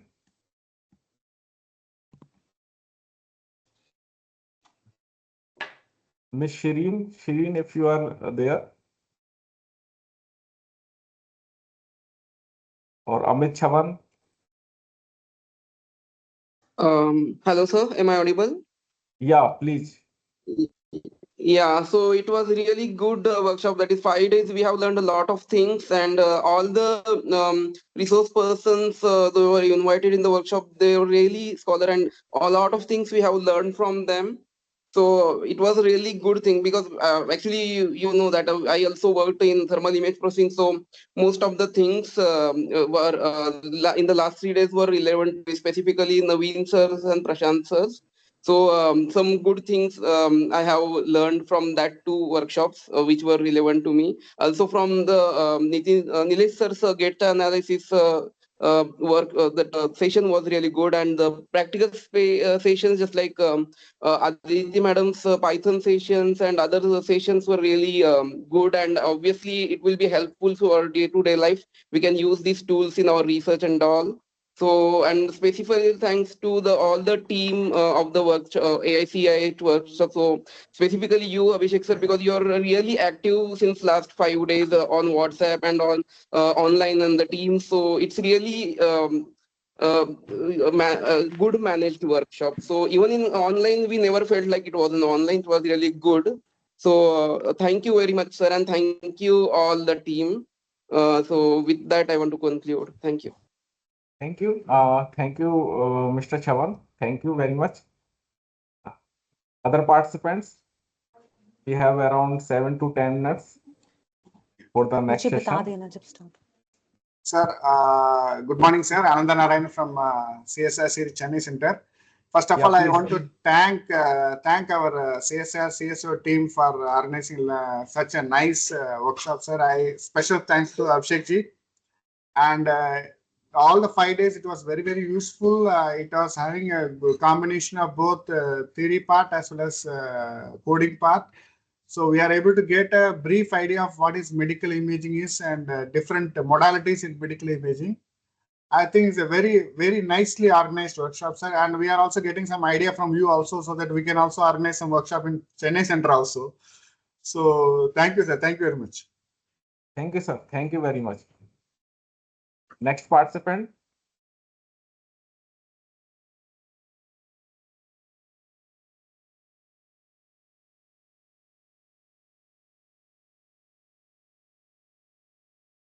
Miss Sahuruti, if you are available.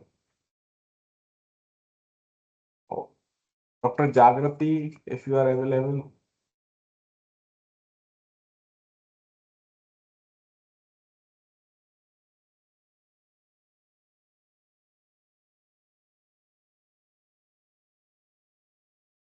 Miss Shireen, if you are there.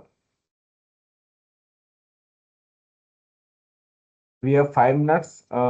If you can talk, like, then we will start the next lecture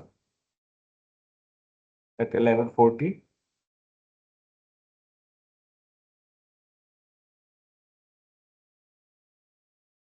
Dr. Kishan Rajbhar, if you are there.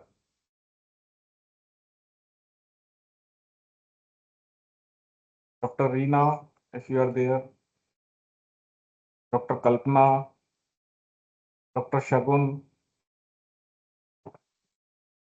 I have already mentioned, sir.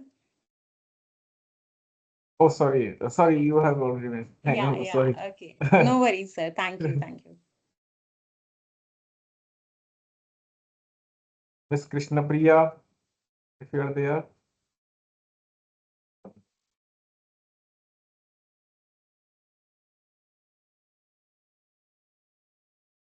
Okay, I assume like you were gone for a break.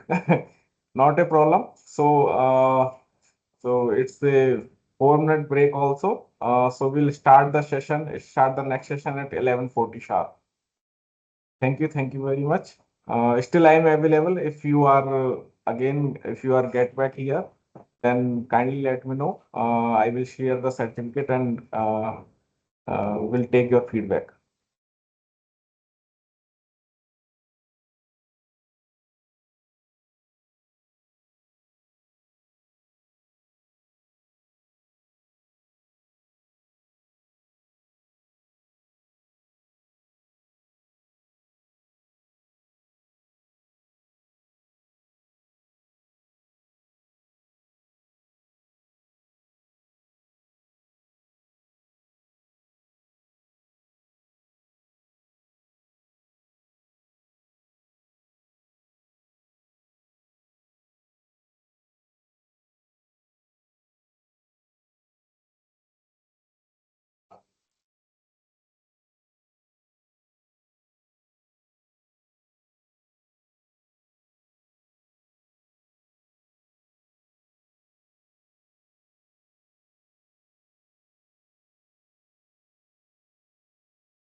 Dear participants, we are about to start the lecture in a 1 minute. The speaker is about to join.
Good morning, ma'am.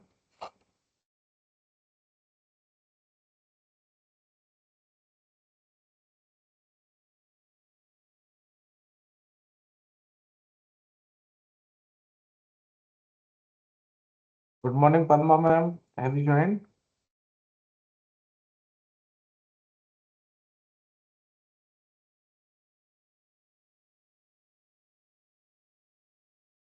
You are not audible.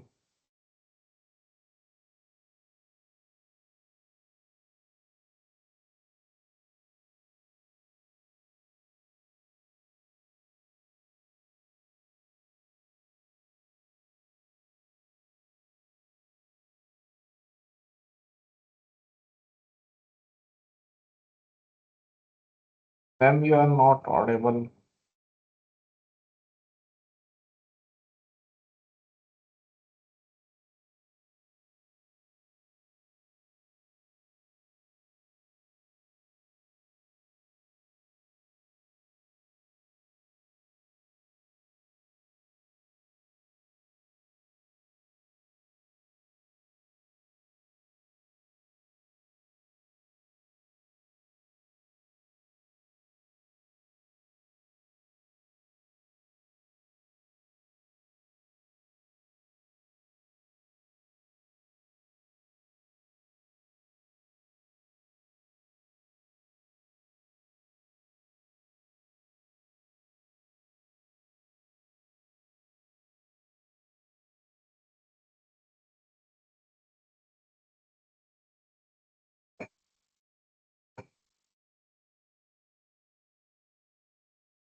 Hello, am I audible now?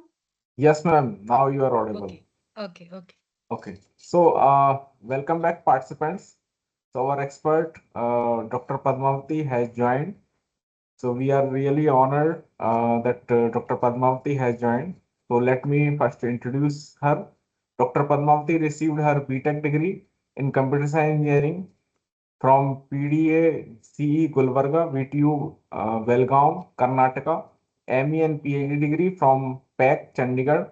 Currently, she is working as Associate Professor at Punjab Engineering College, PAC, Chandigarh.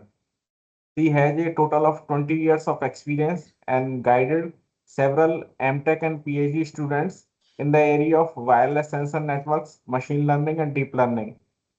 Her current research interest includes classification of Parkinson's disease using machine learning algorithms, major depressive or disorder using EEG signal and detection of neurological disorder, epilepsy using EEG signals, etc.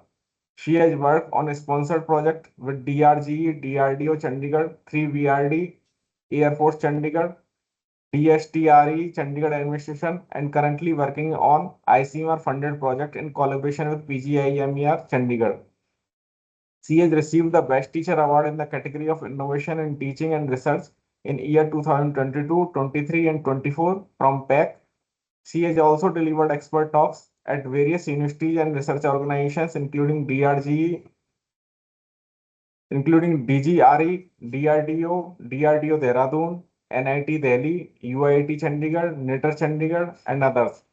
She has organized Atal FDP sponsored by AICT New Delhi in 2024 and 25, organized internal hackathon as a SPOC for Smart India Hackathon in year 22 and 23. She has served as organizing secretary of IEEE conferences India's Con 2024. So with this introduction, I invite Dr. Padmavati to deliver an insightful lecture. Over to you, ma'am. Thank you. Thank you, Dr. Abhishek. So before I start with today's topic, I want to brief about the convolution and layers and max pooling layers. So for that sake, I'm considering one of the most widely used transfer learning algorithm. So I'll start with that, and later on I'll start the topic. Is that fine? Yeah, please, ma'am. Okay.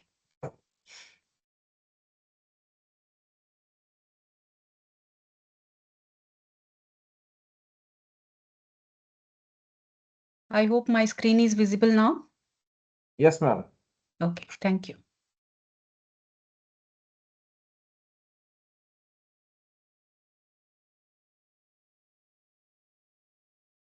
Okay, good afternoon, everyone. So today we will be starting with the basic architecture, that is VGG 16 architecture, right? So what exactly?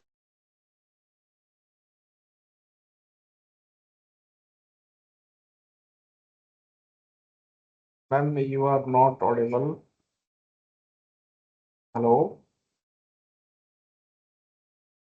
Has built up, and what we need to do is we need to import that particular model, and we will be using for our own use case, right?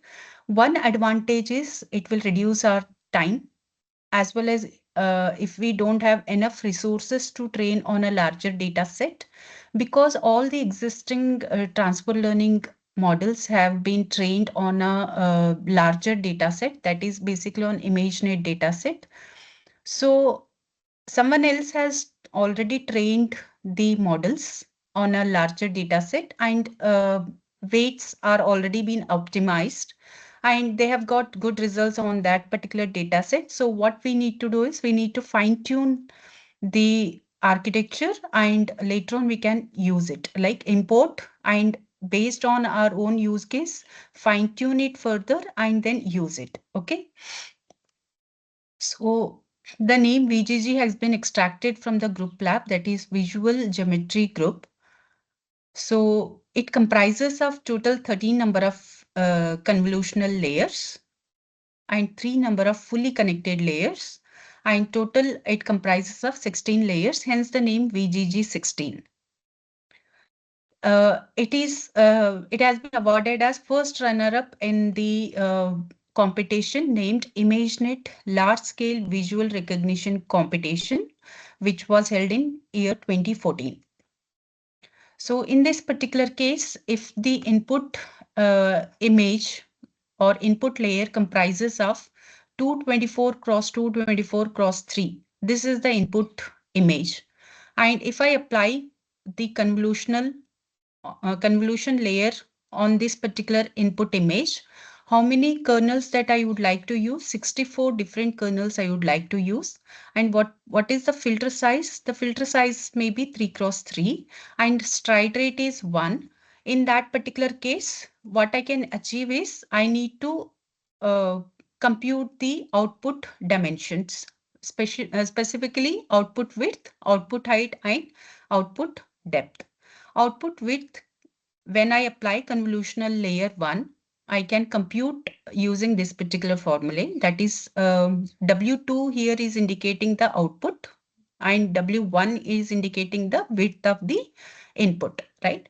So W2, that is width of the output, can be computed using width of the input minus the width of the filter plus 2 times padding divided by S plus 1.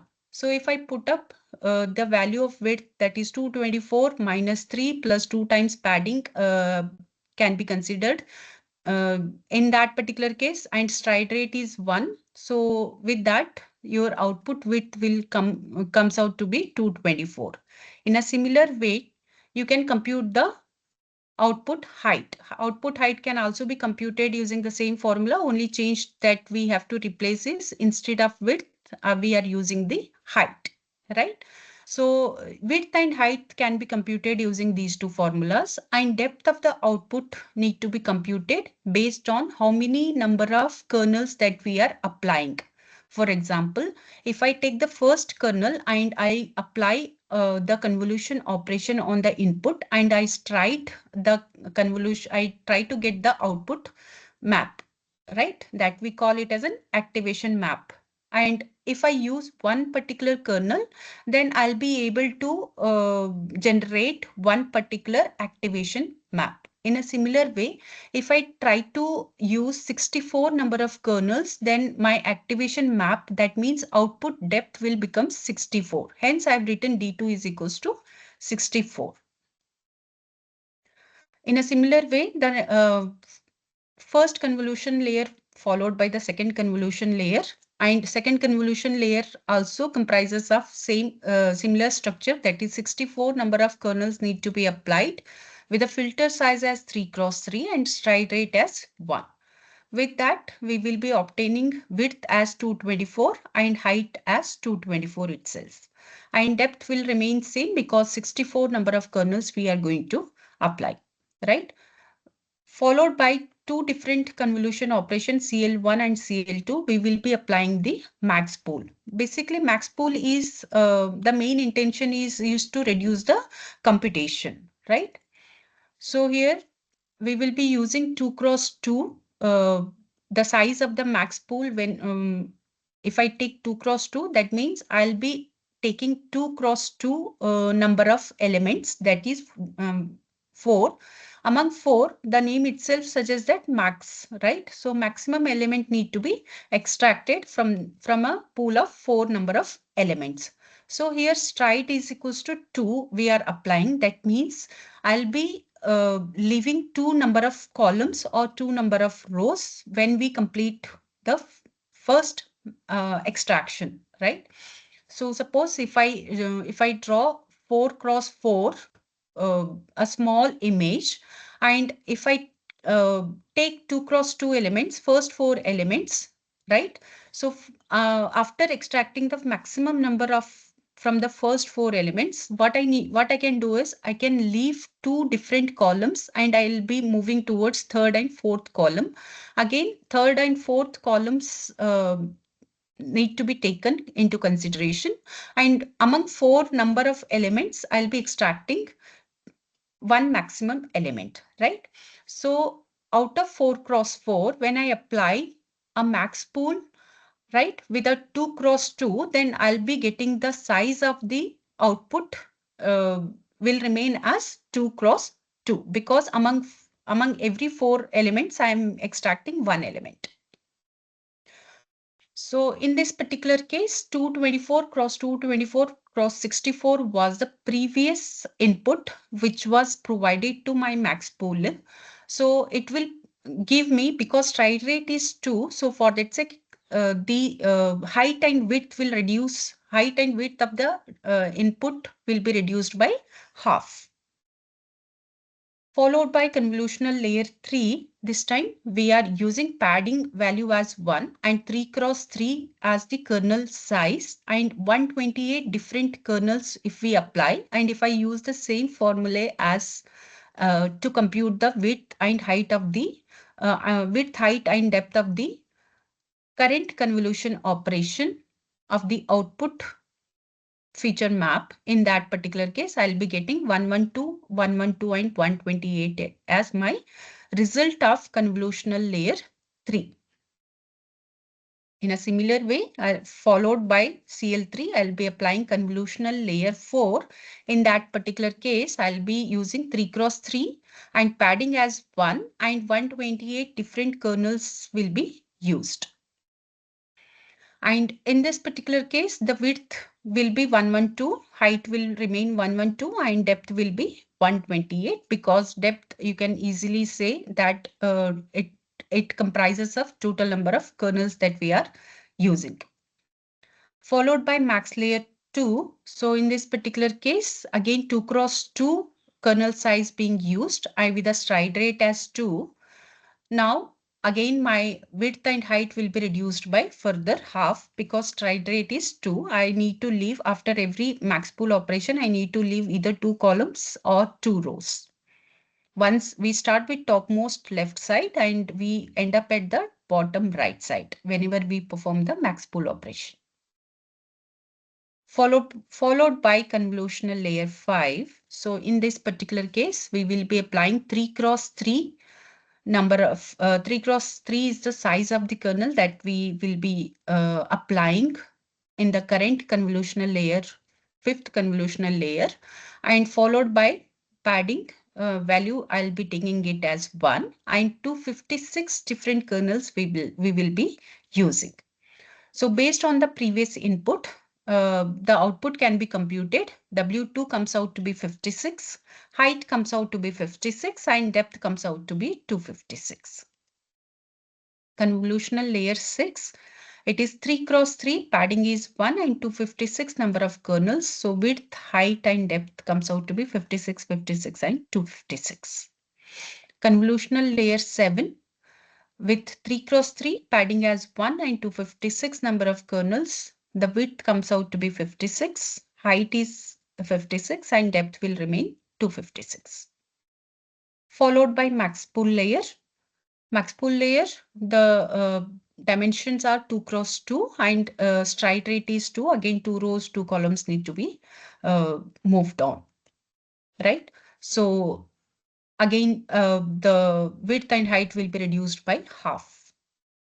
Convolutional layer 8, I take 3 cross 3, padding as 1 and 512 number of kernels have been used. So this is the width that we will be getting. This is the height that we will be extracting, and this is the depth that we are going to extract. So followed by 3 cross 3 convolutional layer 9. In this 3 cross 3 kernel size and padding as 1 and 512 kernels are being applied. So we will be getting width as 28, height as 28, and depth as 512. Followed by convolutional layer 10. In this particular case, the kernel size is 3 cross 3, padding is 1, and 512 number of kernels are being used. This is the width of the output, that is 28 cross 512. Right? Followed by max pull layer 4. Again, with this dimension, we will be reducing further our output by half, that is 14 cross 512 number of, this would be the result of applying max pull 4. Followed by convolutional layer 11. In this particular case, 3 cross 3 with padding as 1, and when I apply 512 number of kernels to the with the previous input, that is after max pull, I'll be getting width as 14 and height as 49, depth as 512. Followed by convolutional layer 12. In this particular case, with these dimensions, we will be obtaining width, height, and dimension of the output would be 14 cross 512. Followed by next convolutional layer 13, that is 3 cross 3 with 3 cross 3 size, padding as 1 and 512 number of kernels. We will be using width as 14, height as 14, and depth as 512. Followed by max pull layer 5 with 2 cross 2, stride rate as 2. We will be obtaining the output of max pull layer 5 would be 7 cross 512. So when I obtain this max pull layer 5, so I'll be getting 7 cross 512. So this need to be converted into 1D vector when we try to apply the first fully connected layer. So this 7 cross 512, convert it into 1D vector, you will be obtaining the 4096 number of neurons. And now onwards, we will be applying fully connected layer. That means now we have to form the dense connections among each of the layers, right? Followed by FC2. That means in FC1, I'll be having 4096 number of neurons. In FC2, we will be having 4096 number of neurons. So these need to be densely connected with each other. Followed by the third layer, that is FC3. In FC3, they use the, FC3 is also called as output layer, because the VGGNet has been applied on the ImageNet data set, and ImageNet data set comprises of 1000 number of outputs, right? So it comprises of 1000 number of classes, and each class further comprises of 1000 number of examples. So whenever we are using the classification, so this is a classification problem. So whenever we are using classification problem, we are going to use multi-class classification problem. We are going to use the softmax as our activation function. So with this, if I need to compute the number of parameters with respect to each of the layers, we can compute. In the first layer, it is CL1 is the output shape that we obtained is 224 cross 224 cross 64. And with 3 cross 3 as my kernel size. And what we have to do is we have to check how many number of parameters weights that need to be adjusted in order to perform the first convolution operation. To do that, we take size of the kernel, that is 3 cross 3, size of the previous depth that is input for before applying CL1 was an RGB image. So depth is 3 plus 1 is for the bias, and this multiplied by 64 number of different kernels are being used, correct? So for that sake, number of parameters would be 3 cross 3 cross 3 plus 1 multiplied by 64. Comprises of 1792 number of parameters that need to be computed only, or that need to be, those number of weight updates need to be performed only with reference to first convolutional layer.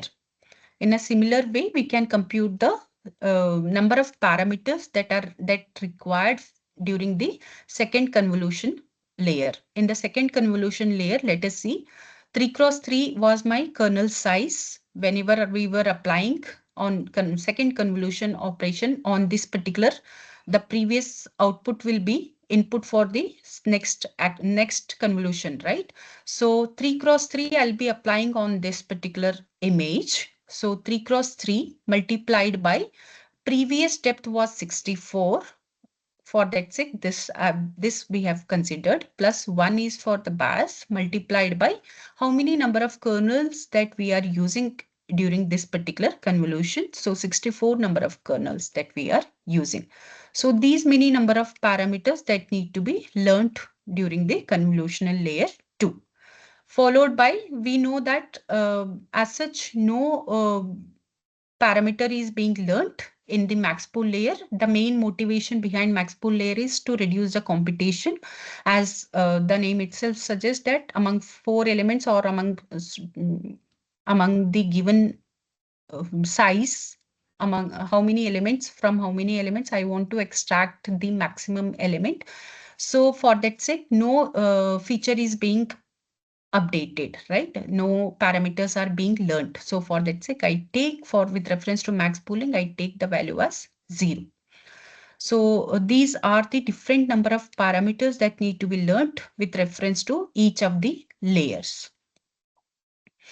And for fully connected layer, we need to have, you can observe till CL13 or including ML5, we require less number of parameters that need to be learned. Whereas in the last 3 layers, we do have high number of, because fully connected layers are densely connected. Hence, we require more number of computations, right?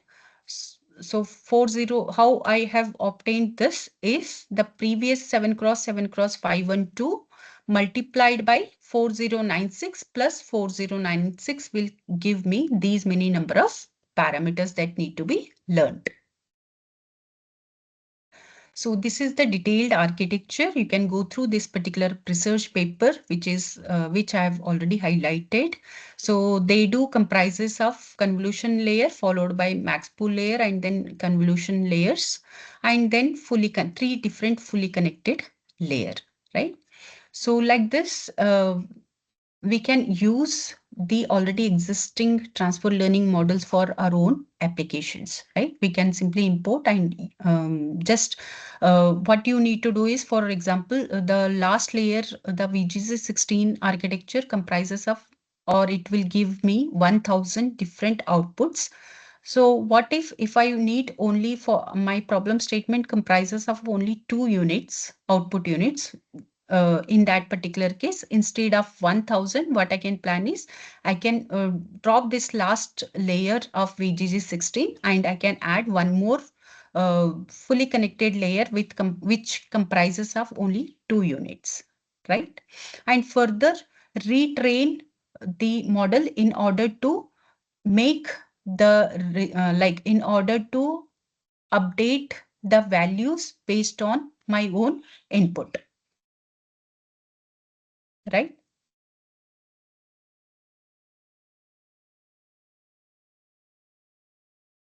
So if you have any issue, any specific doubt, you can ask right now before I start with the topic, that is classification of mandibular fractures from panoramic radiographs using deep learning.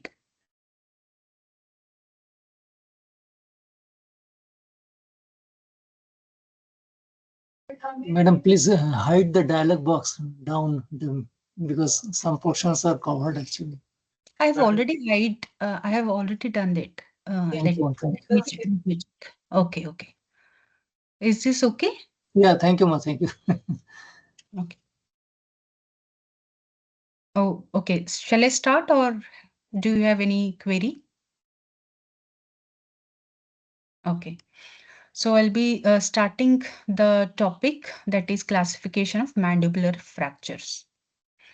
So what is the main motivation behind this particular project is, it is one of the most common injuries which occurs in case of traumatic incidents. So whenever we try to use the like manual, in case of accident emergencies, right?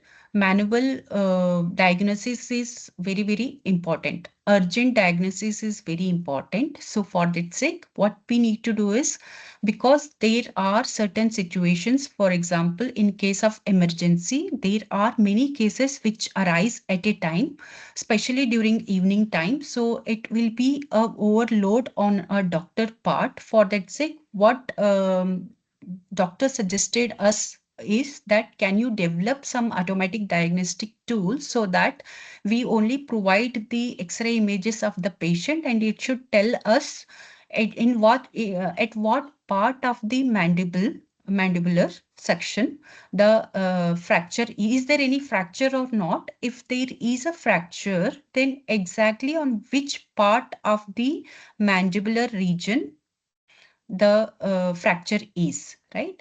So we have, this is a real-time project that we worked on, and we have implemented the project using the real-time data only, right? So as I said in the previous slide, the main objective was to get whether there is a fracture or not. So you can see on left side of the image, mandibular region of the image, we are getting the image comprises this particular region we have highlighted. This particular portion comprises of the fracture, right? So this is what our target was. So in order to perform that, we adopted a methodology where we collected the data set. The details of the data set I'll be providing you in the upcoming slides. So first, what we adapted is we applied a YOLO V8 segmentation model. And what exactly this segmentation model resulted is, it resulted into 13 mandibular segments, or we can say regions. You can see the highlighted box. These are the different regions of the mandibular section, correct? So my YOLO V8 segmentation model is responsible to provide all these regions, right? And later on, each region we have we have considered each region and we have cropped those region and we have passed those regions to the next model. The model is known as called as an YOLO V8 classifier. So outcome of this classifier, because region wise we are sending the model to the classifier.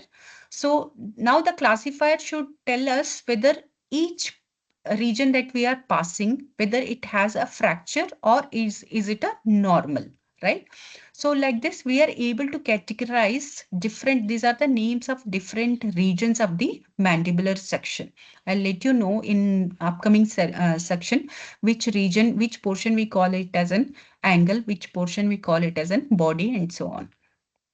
Right. So the main methodology that we followed is, first we segmented the mandibular region into different segments, or else you call it as in regions, and each regions we have passed or processed through a classifier, and that outcome of the classifier is to tell whether there exists a fracture or not. So first comes the data collection part. We adopted some of the criterias for the data collection part. We collected the data set. That means we have taken the data set, the entire 2 years data set, and later on with the understanding and mutual discussion with the doctors, we come with the criteria, that is inclusion and exclusion criteria. For example, OPG images with any kind of mandibular fractures, we have considered that. OPG images with arc or arc bars or plating also we have included. In fact, the first image that I've shown or illustrated in this particular presentation was illustrating the plating, right? So images showing mixed or permanent dentitions. So that also we have considered, right? Few tooth were permanent tooth and few were the mixed one. And whereas we have excluded few of the images, for example, few OPG images with resection, like any portion which has been taken out, right, operated, and reconstruction of the mandible section. We have omitted those kind of images, because reconstruction of the mandible or resection of the mandible region is not smooth and continuous fracture that it will result into, right? So intentionally we have omitted those, and OPG images with the pathological fractures are also we have ignored, right? We have discarded, in fact. And low quality images, again, we have discarded. So what was the source? The source was Institute Oral Health Sciences Science Center, PGIMAR, Chandigarh. We have collected the data set from this particular hospital. And what data modality we have used, because most of the hospitals, they do adapt panoramic radiographs, or they do consider the radiographs, X-ray images. So for that sake, we have considered the modality, the same modality. And age range between 6 to 70 years old we have considered. Sample size that we have collected was 5,827, and number of images in the training data were 330. After inclusion and exclusion criteria, we have collected 414 number of images, and out of those we have taken for training, we have taken for 330 images, and whereas for validation we have used 84, and all images were in JPEG format. Data pre-processing, we used, first step is contrast limited adaptive histogram equalization, that we call it as an CLAHE. It is basically used for the improvement of the histogram or improvement of the contrast, right? So it applies locally, it divides the entire region into subtiles, and later on the histogram equalization is applied on each of the local grids. And later on, we consider that particular, after applying the local histogram equalization, we will be adapting bilinear for the fusion purpose, right? And later on, we applied after Clahe, we have used data augmentation. What kind of data augmentation we have used? We have used horizontal flipping, and that means all the vertical section flipping we have considered. Horizontal flipping means all the columns will get flipped, right? And later on, the scaling we have performed, translation also we have performed to some extent, and changing the image HSV values, and YOLO's mosaic function also we have utilized for the data augmentation part. And for the image annotations, there are different classification criteria that for the panoramic radiograph which are defined, and we have used K and K classification divisions for the panoramic radiographs, which specifies into different regions of the mandible, right? What annotation tool we have used or utilized? We have used makesense.ai annotation tool, which is open source. We have used that particular tool.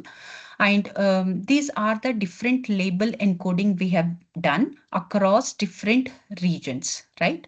For example, what is angle and what is body? For angle, we have encoded as 0, and for body, we have represented as 1. You can see here, this is the angle part. Angle part comes on both sides. You can see the one which we have highlighted with a 0 encoding part, correct? This is the angle, whereas the body is this particular part. Immediately after angle section, it comes the body part. Again, on both sides, we do have the body regions of the mandible. And later on, condyle and coronoid. Coronoid we have not considered because you can see in this particular case, the third region we have not considered because the fractures were not physically visible. Okay, if I inspect manually also, it is very hard to even check whether there exists a fracture. So for the initial study, we have omitted this coronoid part, whereas for condyle is this particular section. It comes between jaw and the ear point, this particular section. And again, we do have on both left and right regions, we do have the condyle sections, right? Parasymphysis, that is fourth region, which comes on both sides of the mandibular section, right? So these are the two different parasymphysis regions. And the ramus region. So the ramus region is between condyle and the angle part, that is the using green bounding box, we have illustrated that particular section, right? And the last one is symphysis. Symphysis occurs the region exists, only single region exists, that is represented as 6. So like this, we do have, according to this particular classification criteria, K and K classification criteria, there exist different mandibular regions, and we have encoded each of the regions using label encoding mechanism. And later on, we have used different number of radiographs, that means samples. 70 number of samples we obtained where angle fractures were there, and 68 number of radiographs we obtained where body fractures were there. So all these are illustrating number of radiographs that comprises of the fracture part. So in this particular case, an instance of the annotated image generated using makesense.ai, 13 subregions we were able to annotate using the tool, right? So we applied YOLO V8 as I illustrated in the methodology part also. We utilized the YOLO V8 model. So in this particular case, YOLO V8 comprises of segmentation as well as classification. So we have, as well as detection part, we have used YOLO V8 seg model. You can see over here, and it has come up with the bounding box confidence, the class bounding box, as well as its confidence, saying that this particular element, this particular region belongs to class 2 and this particular region belongs to class 3 and so on. Right. So later on, coronoid subregions, both left and right, were dropped, as I already explained why we have dropped the coronoid subregions from the current study. And the different hyperparameters that we used for YOLO V8 seg were all these. Batch size were 16. Number of epochs were 25. What was the image size? Image size we considered as 1200 cross 600. There was no early stopping that we adapted, and optimizer is most widely used optimizer, that is Adam optimizer we have used with a momentum value as 0.937. Followed by, once we obtain these particular regions with a mask as well as the bounding box, we have cropped those segments, regions, and we have passed to the YOLO V8 classification model. So it comprises of different units, convolution units. You can see here, as I illustrated, it is using convolutional 2D, and followed by batch normalization, and followed by it uses sigmoid linear unit as the activation function. Just to overcome the problem of ReLU, ReLU is again an activation function which suffers from dead neuron problem. They were for the negative values, wherever there is a negative value, so it suppresses to 0. All the negative values suppresses to 0. Further, no weight update occurs. So for that sake, ReLU mainly suffers from the dead neuron problem. So to overcome that, we have used sigmoid linear unit activation function, right? So this one unit of convolution comprises of convolutional, followed by batch normalization, and followed by sigmoid linear unit as the activation function, and followed by second convolution unit, and followed by C2F. What C2F mainly comprises of, it uses, apart from convolutions, you can see up top and bottom, it also uses something called as a bottleneck. Bottleneck, it uses mainly the shortcuts have been used or not. For example, shortcut is true and shortcut is false, right? That means basically why these bottlenecks are being used. Bottlenecks are being used to in order to learn the values better and better, right? So in this particular case, if there should not be any issues in the backpropagation algorithm. So for that sake, if the learning is not happening with the simple backpropagation, then at least learning will happen with respect to this particular, the alternate edges. So they introduce the bottlenecks in this particular C2F units. So convolution and C2F units, followed by the global average pool method they use. The global average pool method, what exactly it happens, they do consider the among the entire height and width with respect to each depth. Okay, it considers the average of all the elements. If I do that, again, computation will be very, very less when we further go ahead with the flattening of the layer. After the flattening, we are coming with the class label. The class label will give me whether there exists in our specific problem. The answer is the class labels are defined in terms of yes or no. So these are the different hyperparameters for the YOLO V8 classification methods which are being used. The learning rate, batch size, early stopping, whether it has been used or not. Optimizer, again, we have used the Adam optimizer. Momentum is 0.937 and number of epochs, and later on, all these hyperparameters are being tuned.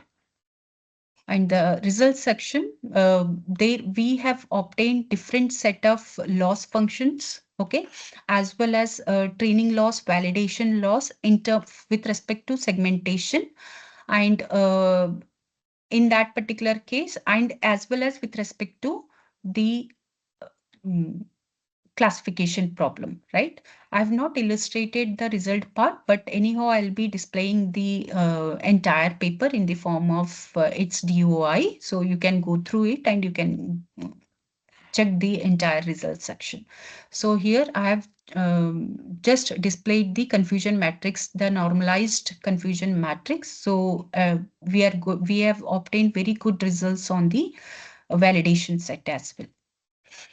So this table illustrates that we have used YOLO V8M as well as X with augmentation, X without augmentation, and we got the output, the F1 score is high as compared to other existing studies, right? So this itself illustrates that our work is much like our work has enhanced the results, and they have different authors have used different set of architectures. So for example, reference number 10 has they have used AlexNet as the transfer learning architecture, and they have considered only one number of class, right? So we have used, as I've illustrated, we have used 6 different classes for the classification problem. I mean to say these 6 different number of regions we have considered. And here is the conclusion. The conclusion is we are able to develop the entire system that not only detects the fractures but also recommend the most appropriate surgical the approach, whether to open or close, and validating this model across multiple healthcare cancers with a diverse patient population. These are in fact the our future goals of the current work, right? So our model, our current methodology is able to tell whether a fracture has happened, if it has happened, at what region it has happened. It is able to illustrate that. So these were the different team members which were associated with this particular project. And the team, there are 2 different institutes use like Punjab Engineering College as well as PGIMER Chandigarh. We both collaborated together and we are able to come up with this particular outcome. So these are the different references that we have referred. Thank you. This ends my presentation. If you have any query, you can ask. Thank you, ma'am. So from the participant side, if any question is there, you may directly ask to ma'am.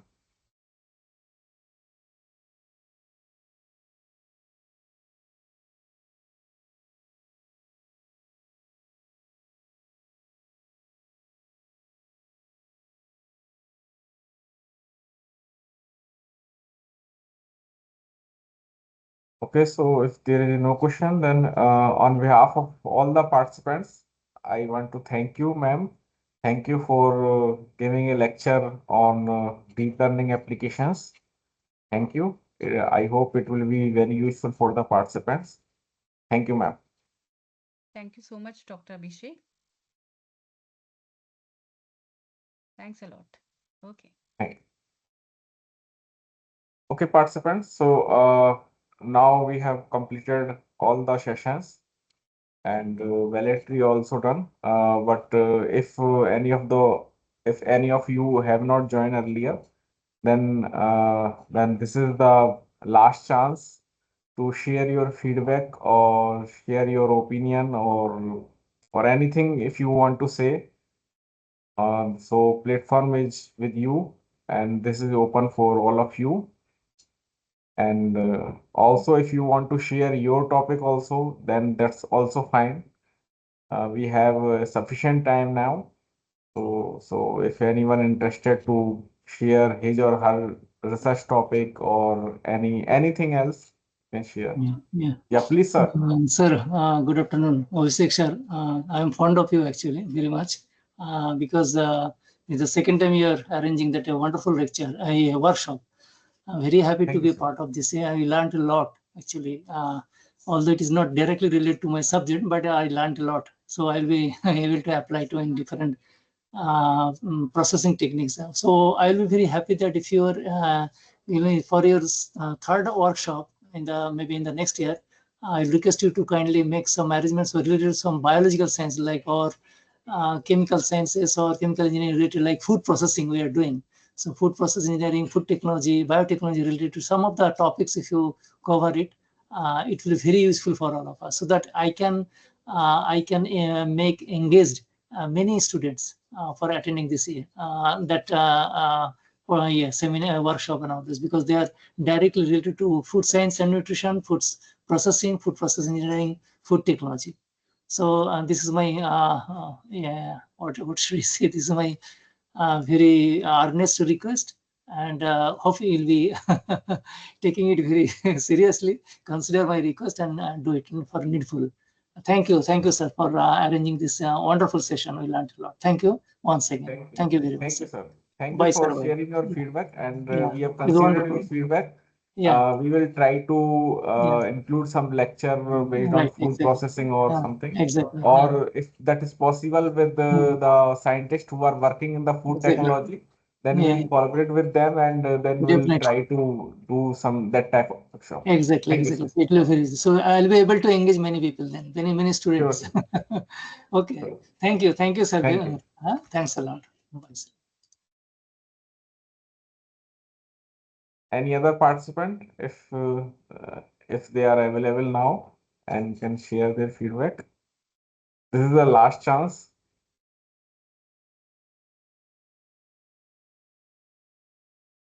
Or any other query regarding the Sir, you will be certificate? sharing this certificate by email, right?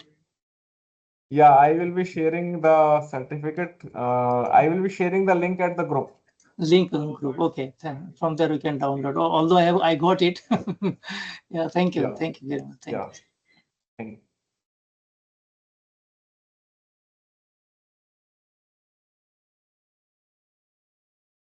Any other participant? May I call like Mr. AR, Miss Avitha from CLRI, Dr. Malath Jawahar, T. Aksha, Dr. Krishan Rajbar, Dr. Reena Sharma, Dr. Shishil Rajbar, Dr. Shagun Sharma, Dr. Neela Harish, Krishna Pia,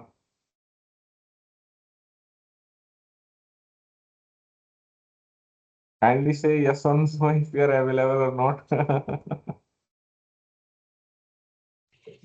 Sir, one feedback from my side, basically, I think if it would be in-person session, then it will be more fruitful, because uh, especially for a person like us who have so many patients and all, now we get even if we try to attend without disturbance creep in. Many a times patients come to us without appointment and all, we have to see because we are in a hospital.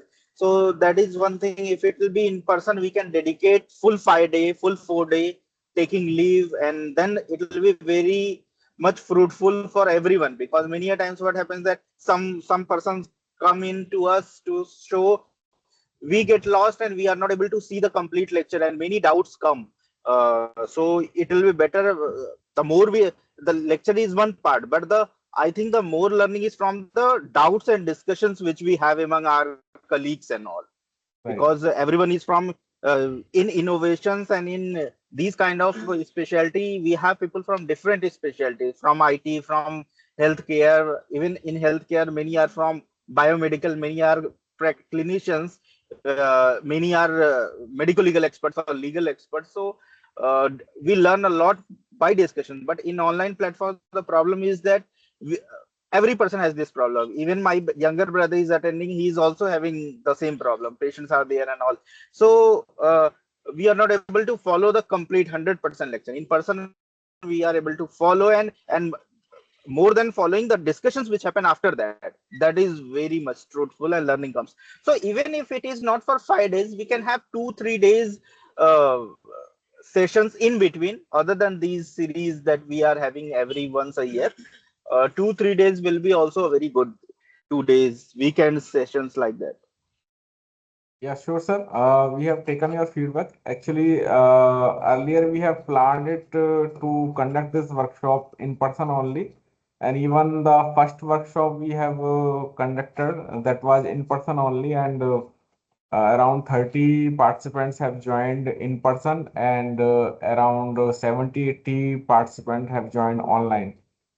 So, and this was the plan for this time also, but eventually we got very less number of registration for the in person.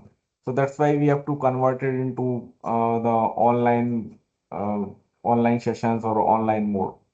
So if we get sufficient amount of registration in person, then surely we will plan. However, our primary objective is to plan this workshop in person only. And next time also, when we will plan next year, then we'll do it in person, and like we'll do it in a hybrid mode, so that if any of the candidate is not able to join in person, then we will allow them in online mode. However, the others who can come or who are more interested to join here in person, like you, Dr. Rajvar, so we'll invite you in person only, and where not only for this workshop you can do the networking and can meet with the other scientists over here. We have around 100 scientists in CSR CSIU, and you can visit the lab also. You can see the other innovations also. So many opportunities are here. So we'll do in that way. And also you can visit beautiful city Chandigarh, so that is also added an advantage. So we have Yes, sir. taken Sure, sir. your suggestion, and will do it in person, and in fact in hybrid mode as our earlier schedule was there. Thank you, sir. Thank you. Yes, sir. Sure, sir. So any other comment?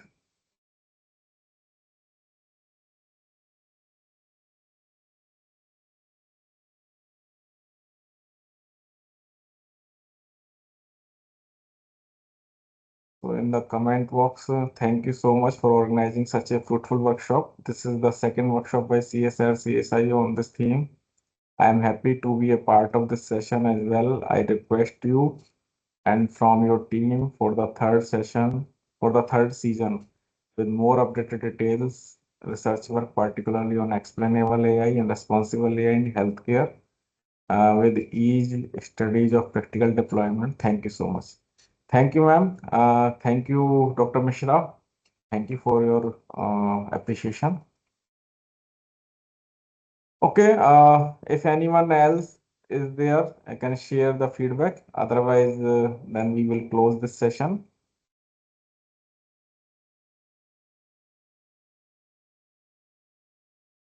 Okay, if no more one is there. Okay, another feedback. Yeah, Miss, yeah, Dr. Aksha, if you can unmute yourself and can turn on your camera, that will be great.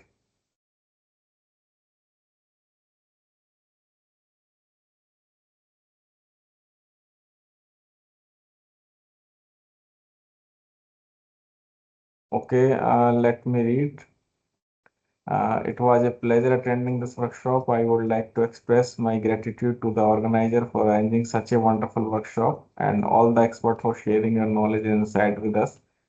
As college student, this will be highly beneficial for my academics. Thank you so much. Thank you, Aksha. Thank you for sharing your feedback. Thank you, sir. Thank you very much. Thank you, sir. Thank you. Anyone else is there?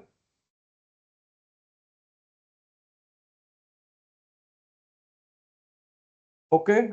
Thank you all. Thank you very much.